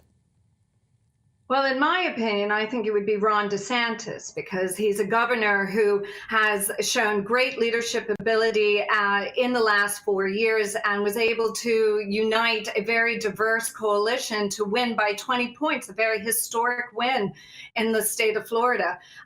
He seems to have a great message, but he also comes from Florida, as does Trump, and it's going to probably be a very bloody fight, which will start with fundraising. Who can raise the most money? Who can drown out the competition the fastest? I think we need a new generation of leadership right now. Trump is still wildly popular with some of the MAGA base, but after the midterm elections and we lost the Senate again and we had some really, I think, poor picks by President Trump, people are ready to move on, and we want to see vitality. I mean, Trump will be 78 in 2024. Can we not find somebody between the ages of 40 and 70 to run the United States of America? I just wondered, though, I mean, the Democrats look fairly united. the Republicans seem quite divided, it seems to me. And I just wonder, with Trump there, it seems to me a bit like a cult, the Trump support in the Republican Party. And I just wonder if Donald Trump didn't get the nomination, would all of those Trump supporters decide that they were no longer going to support the Republican Party? I mean, could Ron DeSantis, for example, guarantee to get the support of those Trump Republicans? I'm not sure he could, you see. Well, he did overwhelmingly well in Florida, and he actually made some Trump areas even more Republican in the last election. And also, let's look at Governor Youngkin of Virginia, who was the first Republican out of the gate to kind of test this distancing from Trump. He was also able to get more Republican support in Trump districts without even mentioning the word Trump. So I do think there is loyalty to the brand. Anybody who is not Joe Biden, anyone who's not a Democrat, I think politics in America is becoming quite tribal. And a lot of repulsion of the far left that the Democrats are embracing. I mean, Biden's spending is atrocious. He passed a $1.9 trillion spending bill to help the economy when really we just needed to open it up. And let's not forget the horrible foreign policy disasters of the Biden administration, most recently letting a Chinese communication spy device fly across the United States for 8 days without doing anything about it. So at the border, by the way, we've had 5 million illegal crossings since Biden was elected. Inflation's gone up 5 times since he was elected. Elliot? It's a lot. It's a lot. Sarah Elliott, thank you very much indeed for joining us today and giving us that. Just quickly, Henry, do you think Biden's going to stand for the Democrats and win again? What would you say? He wants to, and he could win. The Republicans seem committed to fluffing elections that they should be winning, but I think Ron DeSantis should be their pick. Agreed totally with Henry, I think, yeah, definitely. I mean, it's a real risk having someone, I'm afraid, that old try and hold the biggest job in the planet. I mean, I think it's embarrassing, to be perfectly honest. He can barely finish a sentence, It'd be horrendous if it was a rerun, wouldn't it? Biden and Trump all over again. It could well be, though, with Esther. the very same result as well. Anyway, this morning it was revealed that the UK has narrowly missed a recession. We'll be joined in the studio by business commentator and friend of the show, Justin Urquhart-Stewart, after the break, so don't go anywhere.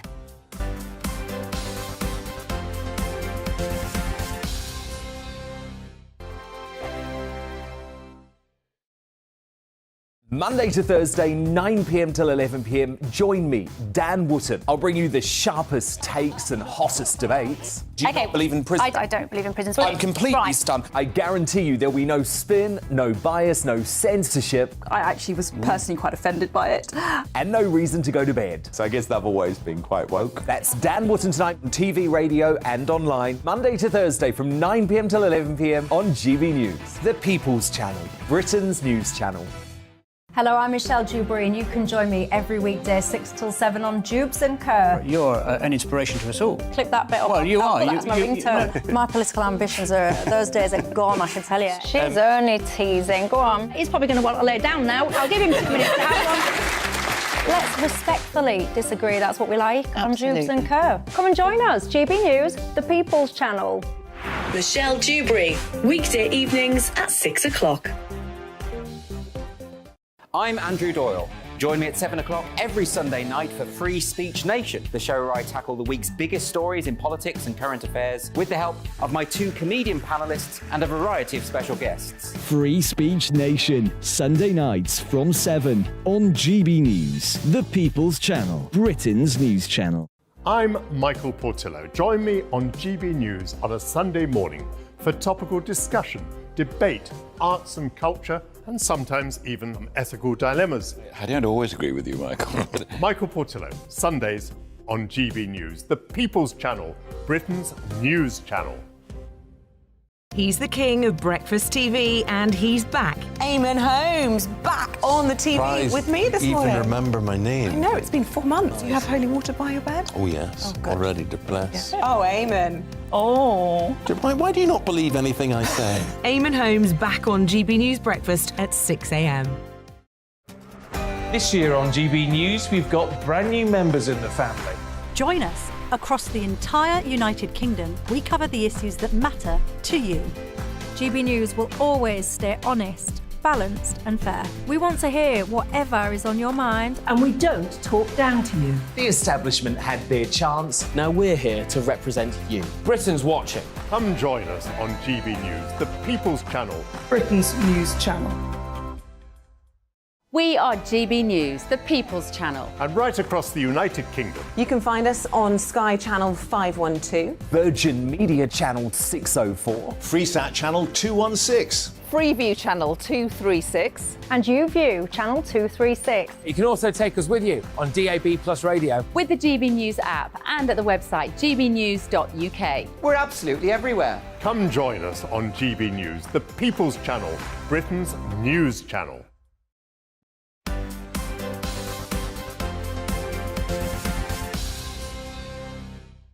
Welcome back at 11:25. Lots of you have been getting in touch, particularly about gender-neutral church. And the Rosemary said, how on earth can the Church of England suggest that God should be gender-neutral? How would that work? The blessing of thee, whoever, thee, and the Holy Ghost, or whoever art in heaven. I can no longer support the Church of England. Catholicism is the way forward, she says.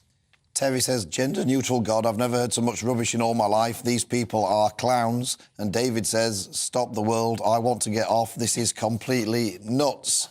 I hope people of the General Synod are watching this show because they might, their ears might be burning. So, I mean, I can't see any support. No, and there's pages and pages. I know, so I can't, I was trying to find somebody who was supporting. You're trying to be but I can't. Impartial there. You're trying to give one from each side. I was, but I can't even find anybody who thinks that what the Church of England are looking at, it makes sense. So, yeah, a thrashing there for the Church of England. Now, figures released this morning have shown that the UK has narrowly avoided falling into a recession, with the economy seeing zero growth between October and December of last year. We're joined now in the studio by economist and co-founder of Region Lead, Justin Urquhart-Stewart. Justin, thank you very much. My pleasure. For joining us. We keep marginally avoiding a recession, it seems, but we're stagnating at best. What's the prospects for the economy this year? Is this just... Well, you've got that awful word now, stagflation, haven't you? Which is nothing to do with an inflatable deer, but actually a stagnant economy with inflation. But actually, we do know that inflation is going to come down, not because one's got to get a foresight. It's just this time last year was when you had the big rise in gas prices. It runs on a 12-month basis, so at February, it drops down. So unless there's a sudden huge rise in the price of bananas or something, actually inflation will come down. The economy is stagnating. It's why the one word we've been searching for, and it's been going on for months, confidence. There is no confidence. People say, right, I'm going to go out and invest now and be able to... I don't want to have extra government money. We don't need government grants for these sort of things. There is no shortage of money in this country. It's making sure the money goes from where it's currently sitting quite often in investments broadly spread around the world to investments back in the UK. On, in my case, yes, a regional basis. But the one word that most people are talking about as to why we're struggling isn't confidence, it's tax. Yeah. Is that not the biggest word why we're stagnant? Absolutely, and then therefore, but it's not necessarily the tax that tax we're paying, which is obviously very painful. The government can't necessarily afford a great deal. What they can do is tax incentives. So you've got things like the Enterprise Investment Scheme. They put an R in front of it, the Regional Enterprise Investment Scheme. There is lots of good businesses starting up. Remember, we're still setting up more businesses in this country than France and Germany put together. So we're very entrepreneurial. We're absolutely useless at growing them. Why? Because the mechanisms we had for medium-term funding was taken away. We had local investment exchanges and things like that. They're pretty inefficient, run by silly gits in red braces. But there are modern ways of trying to do that, where you can get medium-term finance. What we find is we develop fantastic technology, and we can see them in all the universities with the internet hubs, and then they get purchased overseas, and not a day goes by. And look in the FT, and there's another one disappearing off to Silicon Valley. But we do read a lot of gloom and doom. We do seem to be a nation that can talk ourselves down. But even if you think about the money that will have been saved from the energy support scheme, should have been 139 billion, it's now down to 69 billion. There is headroom. There is room to do things. And I think that's why people are calling for tax cuts. So I'm going back to your point of confidence. How do we start chanting up our great country? By actually looking at the areas which are successful. So you go to those internet hubs, you know, the usual ones. You have Silicon Valley, Silicon Fen, Glen, Silicon Implant, probably, I don't know. And what you'll find is they breed. And so you find these hubs, and this is not just high tech, but it actually brings in more jobs, it attracts more people, and those are the good stories, but they don't get any coverage. I was in Ulster the other week, and they don't actually have a hub name there. It's on that you should have a Silicon Dock, I suppose you could call it, and everyone assumes nothing happens in Ulster. They are because of fantastic developments there, but no one's aware of it, not even in Ulster. So Rishi's reshuffle and formulation of maybe these new departments, particularly the science one, particularly the energy one, would you be chanting that up? I'd certainly, because that's the areas we're good at. It's pointless. Whilst we've been very good at producing cars over the past few years, normally assembling other people's cars, like Nissan and things like that, don't knock it, but that's not tomorrow's industry. Tomorrow's industry is in the technology. We're really good at it. You're going on about HS2. You know, we're actually going to build something where you have a train going from that place to that. Can it go left or right? No, it's stuck on rail. That's Victorian thinking of it. Justin, can I put you in my camp to get rid of HS2 as well? Yes, absolutely. Yes. Henry, you've got a pincer effect. No, we need broadband, not a rail line going one way up and down. Phil? I mean, Chris, do you think that... the media, you're here, represent the media. Do you think the media are key in talking down everything, focusing on all the bad news, everything that's going wrong, rather than reporting all the good things that could be happening? Are you responsible for the lack of confidence that Justin we report what's going on, and we reported Jeremy Hunt's speech a few weeks ago when he talked about the opportunity here. He wants people to be more positive about the opportunity for this country. He did say in his remarks this morning that we could well go into recession this year. We missed out in the back end of last year, so we're nowhere near out of the woods. He's also saying no plans for more help for energy bills in the budget. So he's going to be defying what people want, which is more money for tax cuts. Was a blow there, front page of the Mail, from AstraZeneca saying because of your tax, it was a couple of other things within it, but because of your tax rates, we're not going to come here, and this is something we don't need to do. And that talks we can the stop incentives. the increase of the corporation tax. So is that something that we need to do? I mean, that was something up in Macclesfield, up in the Cheshire area. There's the fascinating book, Tolley's Tax Guide, which accountants take to bed for them for exciting reading in the evening. And if I remember correctly, it's had about 10,000 pages about 5-6 years. It's now over 14,000. We have tax system is incredibly complicated. Now, this is not a simple thing, but you can rationalise a lot of this. For instance, national insurance and income tax sort of run about the same thing, but you can make it simpler and easier, and the same also with regard to benefits as well. So making sure that it's targeted to the right people so that don't just give money away to city-gets like me, actually make it taxable so that I'm in a position where I can afford it, whereas actually giving great largesse to the country is wasteful and inefficient. Justin Urquhart Stewart, as always, the voice of reason, the voice of common sense. Henry Hill, I always thought you were too until you sided with HS2. No longer can I give that as the sign-off for you. We need vast lab space in Cambridge. If you really want these science industries to grow, Rishi Sunak needs to give that department planning permission to build millions of square metres of lab space in Cambridge. Well, you can have that instead of your HS2 when we've come to a deal. And Christopher Hope, thank you very much indeed for your insight in what's going on. Now, coming up, we'll be looking ahead to a GB News documentary on grooming gangs, which will be released tomorrow. We'll also be joined by an MP who has been campaigning on this issue in his constituency, if I get the word out. So stay with us.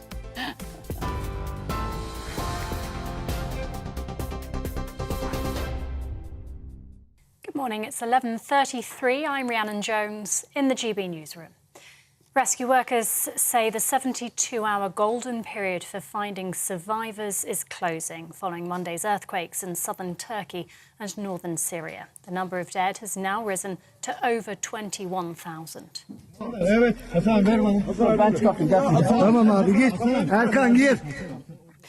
Amongst the devastation, though, glimmers of hope. 4 days on, a 10-day-old baby has been rescued along with his mother. The pair spent more than 90 hours under the rubble before being freed. The World Health Organization warns the death toll is expected to rise, with so many left without shelter from freezing conditions. Syrian President Bashar al-Assad has visited a hospital in Aleppo in his first reported trip to the affected region. At least 3,000 people are known to have died in the country following the disaster. Charities are warning they're running out of supplies and are calling for more help. Back here, the Chancellor has warned the UK isn't out of the woods yet after the latest figures show the economy narrowly avoided falling into recession in the final quarter of last year. The data from the Office for National Statistics reveals the economy saw zero growth between October and December. The final month of 2022 saw GDP down by 0.5%, but overall, the annual GDP rate grew by 4.1%. The Chancellor's welcomed the figures, but warns there's still more to be done. Well, the fact that we have avoided recession, in fact, we're the fastest growing major country last year, shows there is underlying resilience in the UK economy. But we are not out of the woods. Inflation is still much too high. That is causing pain for families up and down the country, which is why we need to stick to our plan to halve inflation. If we do that and play to our strengths in science and technology, we really can be one of the most prosperous countries in Europe. TV online and DAB Plus radio, this is GB News. Esther and Philip will be back in just a moment, so don't go anywhere.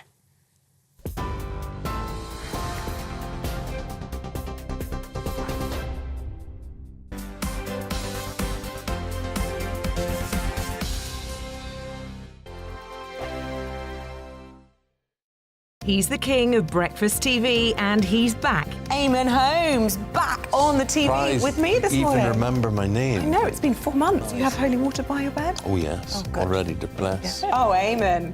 Oh. Why do you not believe anything I say? Eamon Holmes back on GB News Breakfast at 6 a.m. Here on GB News Live, we'll be keeping you in the picture, finding out what's happening across the country and finding out why it matters to you. We'll have the facts fast with our team of reporters and specialist correspondents. Wherever it's happening, we'll be there from 12 noon on TV, radio and online. GB News, the People's Channel, Britain's news channel.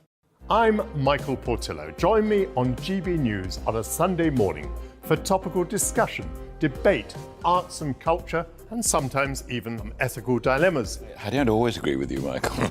Michael Portillo, Sundays on GB News, the People's Channel, Britain's news channel.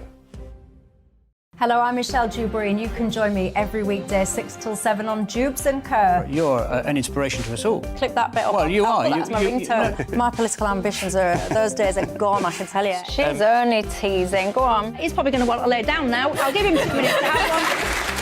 Let's respectfully disagree. That's what we like on Jubes and Kerr. Come and join us. GB News, the People's Channel. Michelle Dewberry, weekday evenings at 6 o'clock. Monday to Thursday on GB News, it's Bev Turner Today from 10 a.m. We're going to be here for you, our GB News family, to keep you up to date, but also make you smile. The guy went from puberty to adultery. And I can't wait to bring a few of my own opinions. I have no time for cultural totalitarianism. We'll engage in passionate, but always polite debate, with your thoughts and opinions at the centre of it all. Only on GB News, the People's Channel, Britain's news channel.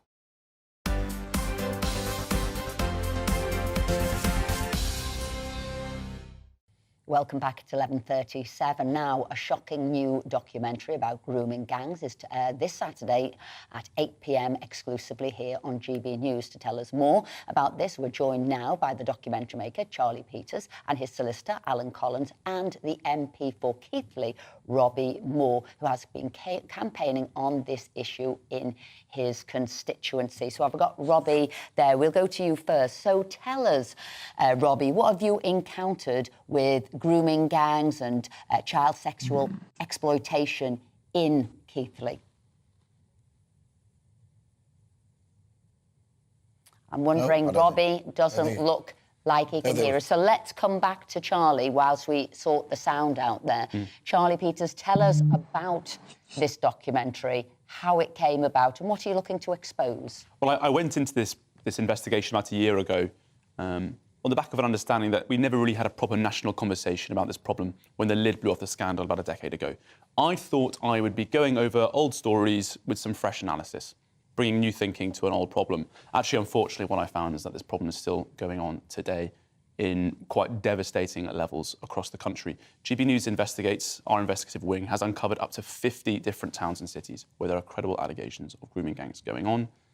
Young girls are still being fobbed off by the police, are still being mistreated by social services, and fundamentally still being ignored by those who are meant to deliver justice for them.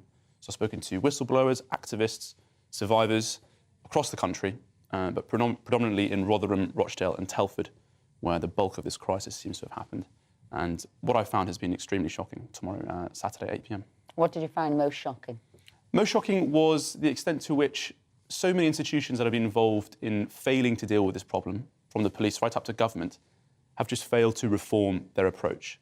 There has been a lot of sharp talk, a lot of promises of changes, but a mixture of a sort of political correctness and a racial nervousness tied in with, I think, fundamentally an extremely classist view of many of the survivors, treated as underclass, not worthy of attention, not worthy of support, has led to a cocktail of misery where government and the police and the social services have failed to deliver for these survivors. And so, Alan, what's the solution? What needs to happen in order to help these poor victims? There needs to be accountability. So what I mean by that is that the state, in the form of the police, social services and all those concerned with child protection, need to be accountable, because what we have seen over the years, as Charlie is pointing out, there is case after case, scandal after scandal. And we hear lessons are going to be learned or lessons have been learned, but actually, have they?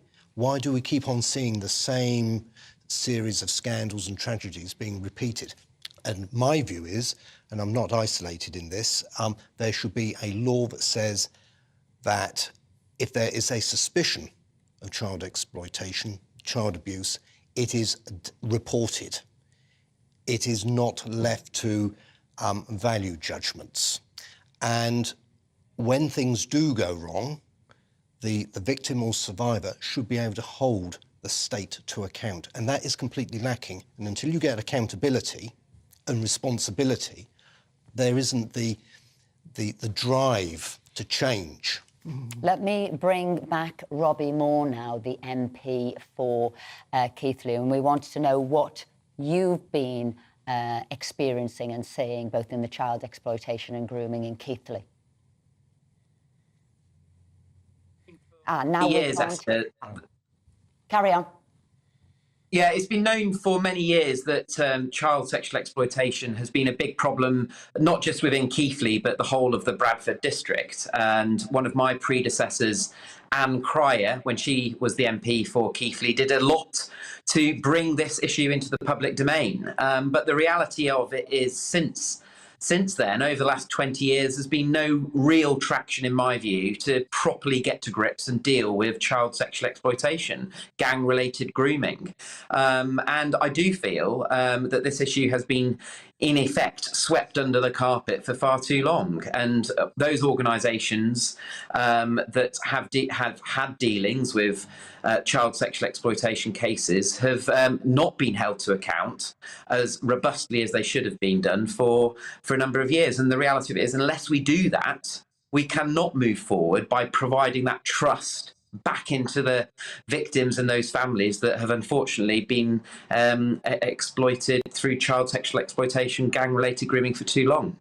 Now, Robbie, I know that you've been campaigning for an independent inquiry into grooming and child sexual exploitation across the Bradford district. Why do you want to see that happen? Why is that so important to you?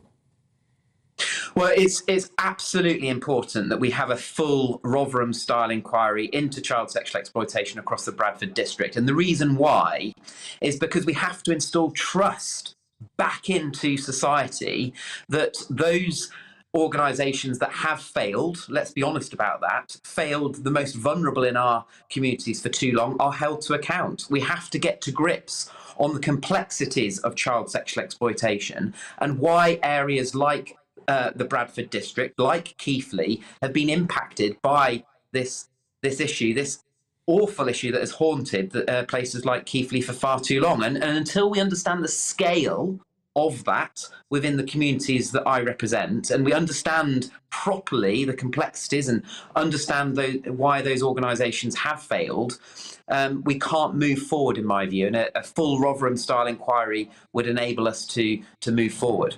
Robbie, one thing that Charlie, who's made this documentary, said, which I found deeply disturbing, was that he uncovered there was a class issue here, that these young girls were deemed as maybe lower class, working class, but basically an underclass, and therefore maybe they didn't seem worthy of all of this work that needs to go into solving this issue. Did you come across that, a class issue? Well, I think that's certainly potentially one of the elements that that people that have been sexually exploited and got into child criminal exploitation for a long period of time have not been listened to, because they've not been deemed worthy of being listened to, which is completely wrong, absolutely wrong. But I suspect that is one of the issues, but also I think political correctness has got in the way here, and I think we have to be frank about that for far too long, because if you look at the statistics, there is no proper data collection on the ethnicity of those that have been carrying out this crime, but also the ethnicity data collection of those victims. And until we get to grips with some of these complex cases and understand why these cases have been allowed to exacerbate over a long period of time. You know, this is decades that this has been allowed to carry on, and we've not been holding local authorities like Bradford Council to account for long enough. We've not been holding the police to account for long enough. We can't provide that trust back into those organisations. Thank you very much indeed, Robbie Moore, for joining us. And Charlie, we look forward to watching this tomorrow. It seems like it's going to be a journey of discovery for all of us. Phil, I know this is something that you've done a lot of work on as well. Robbie's my neighbouring MP, and so I'm part of the Bradford district as well. And this is definitely something that's happened in Bradford that hasn't been given the spotlight that it deserves, and Robbie's done a brilliant job trying to expose it in the Bradford district. And so, Charlie, thank you for what you're doing, exposing it around 8 p.m. tomorrow night. GBNews. And obviously to you, Alan, because I think that's what we're talking about, the data, knowing what's going on to collect this. Thank you very much indeed. There's the UK police forces do not sing from the same hymn sheet. Thank you very much indeed. Now, 2 weeks ago, Nicola Bulley went missing while walking her dog in St Michael's on Wyre after dropping her daughters off at school. The search continues for her body. A friend of the 45-year-old has said the search without any answers is almost like torture. Let's now speak to GB News North West of England reporter Sophie Reaper, who has the latest. Well, good morning to you. It's been 2 weeks now, as you said, since mother of two, Nicola Bulley, went missing whilst walking her dog Willow here at a beauty spot in St Michael's on Wyre.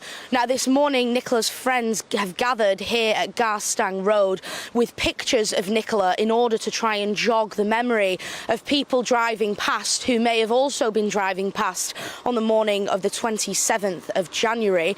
Now, police say that the only exit to the area where Nicola went missing from to not have CCTV is this one here behind me, and in order to rule out the theory that Nicola may have exited this way, police have now appealed to some 700 drivers that they say may have driven past on that morning between 9 and 10 a.m. Now, there's also a dispersal order currently in place here in St Michael's on Wyre, which gives police the power to act against anyone acting antisocially. That's people like members of the public who are travelling to St Michael's on Wyre to try and solve this mystery of where Nicola Bulley may have gone. But police say this is of no use to the investigation. And when asked, one of Nicola's friends has actually asked members of the public to remain away and to leave things to the police. She also said that this search for Nicola has been like torture. Now, as we come into the weekend, the police continue their search to try and find some answers for the friends and family of the missing Nicola Bulley. Sophie Reaper, thank you very much indeed. That's our North West of England correspondent. Now, let's welcome Sarah Robertson to the studio to take a look at the biggest stories from the entertainment world. I think you're going to start with the Brit Awards controversy. That's correct, Esther. Good morning to you, Phil, as well. So earlier on, you had some guests on talking about the controversy over God being gender neutral with the Church of England. Well, the Brits has gone the same way, and there's been headlines again for the second year running because they've merged the Best Artist category between Best Male and Best Female. It's merged. This was all to be, take a step forward, women seen as equal to men, all about being gender neutral because Sam Smith is known as they and doesn't want to be, he's non-binary, it's the correct term these days. So here was the Brits saying, look, we've got this category. We're merging, there's not going to be a differentiation. But what we've seen is the female artists have missed out. Not one of them has been nominated for the Best Artist of the Year.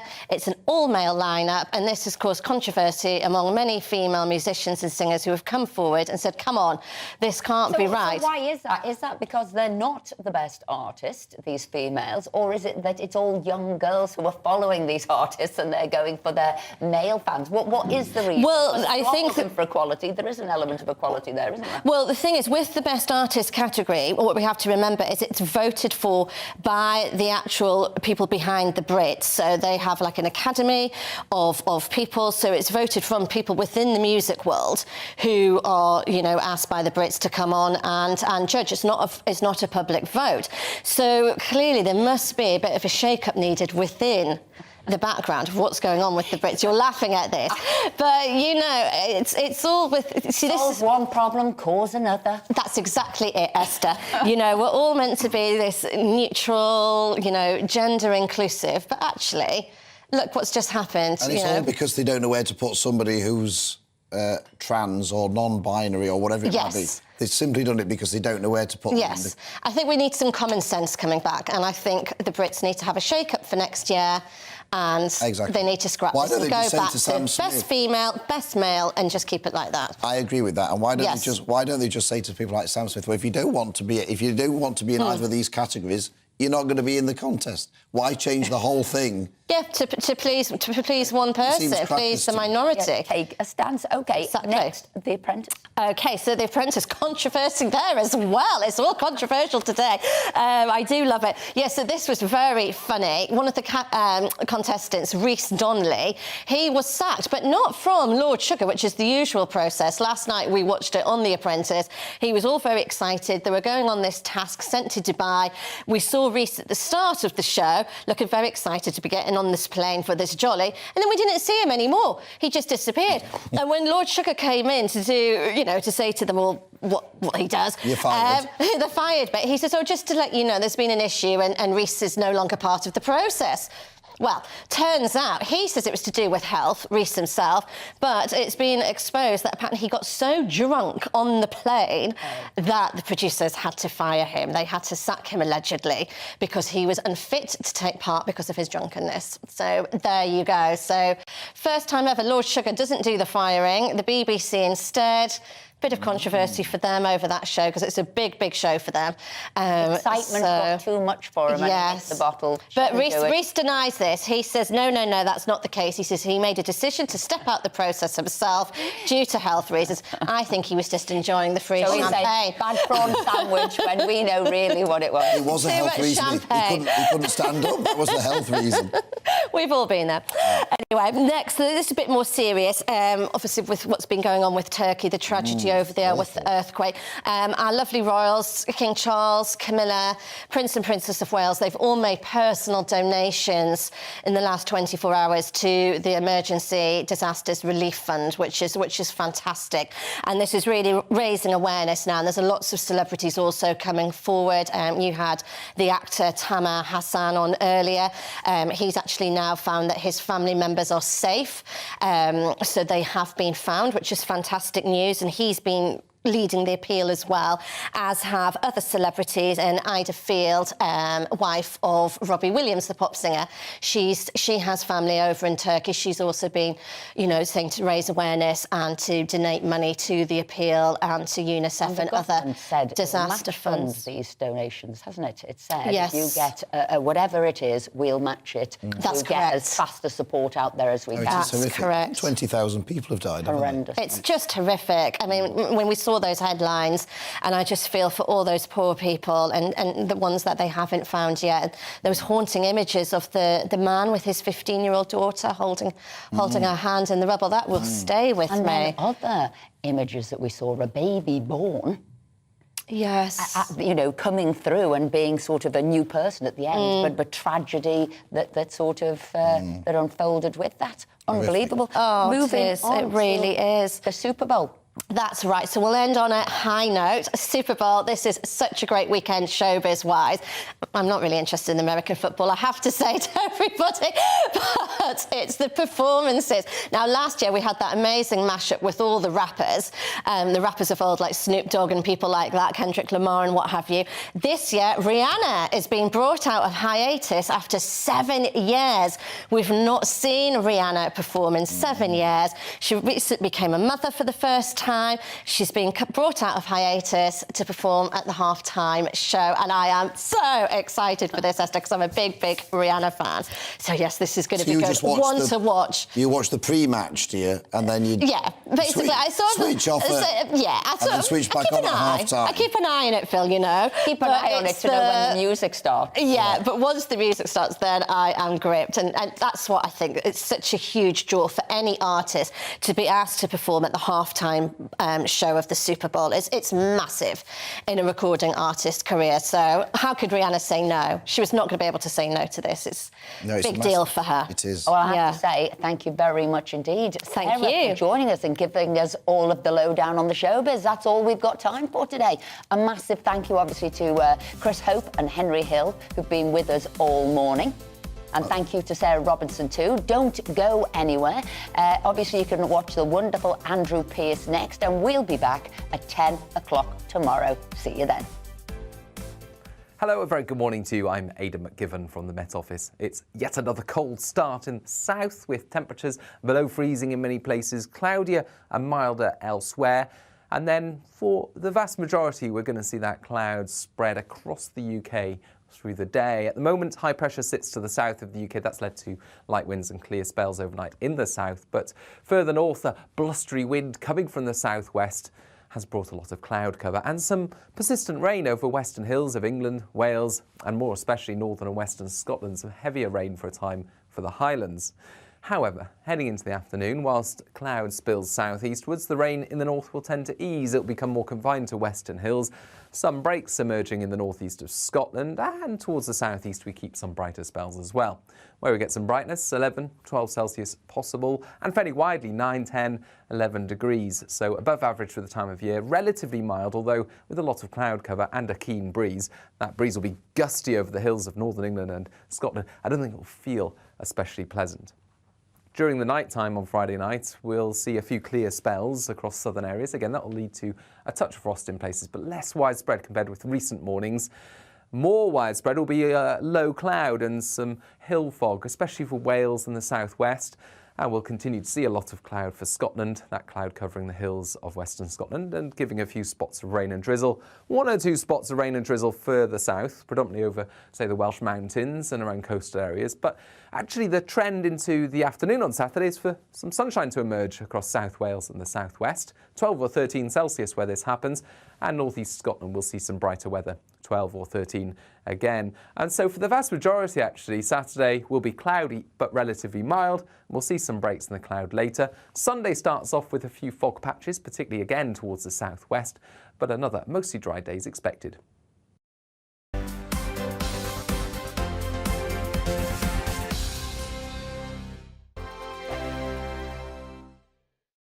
I'm Simon Evans. Join me on GB News for Headliners at 11 p.m. What's the scoop? I'll be joined by two of the country's top comedians. That's right. As we take a look at tomorrow's newspapers tonight. We're going to get into trouble. If it's a big story, we'll be covering it. Spill some tea on him. There we go. But we'll also have some fun. I wouldn't stick up a bank. My father didn't love me. So anyway,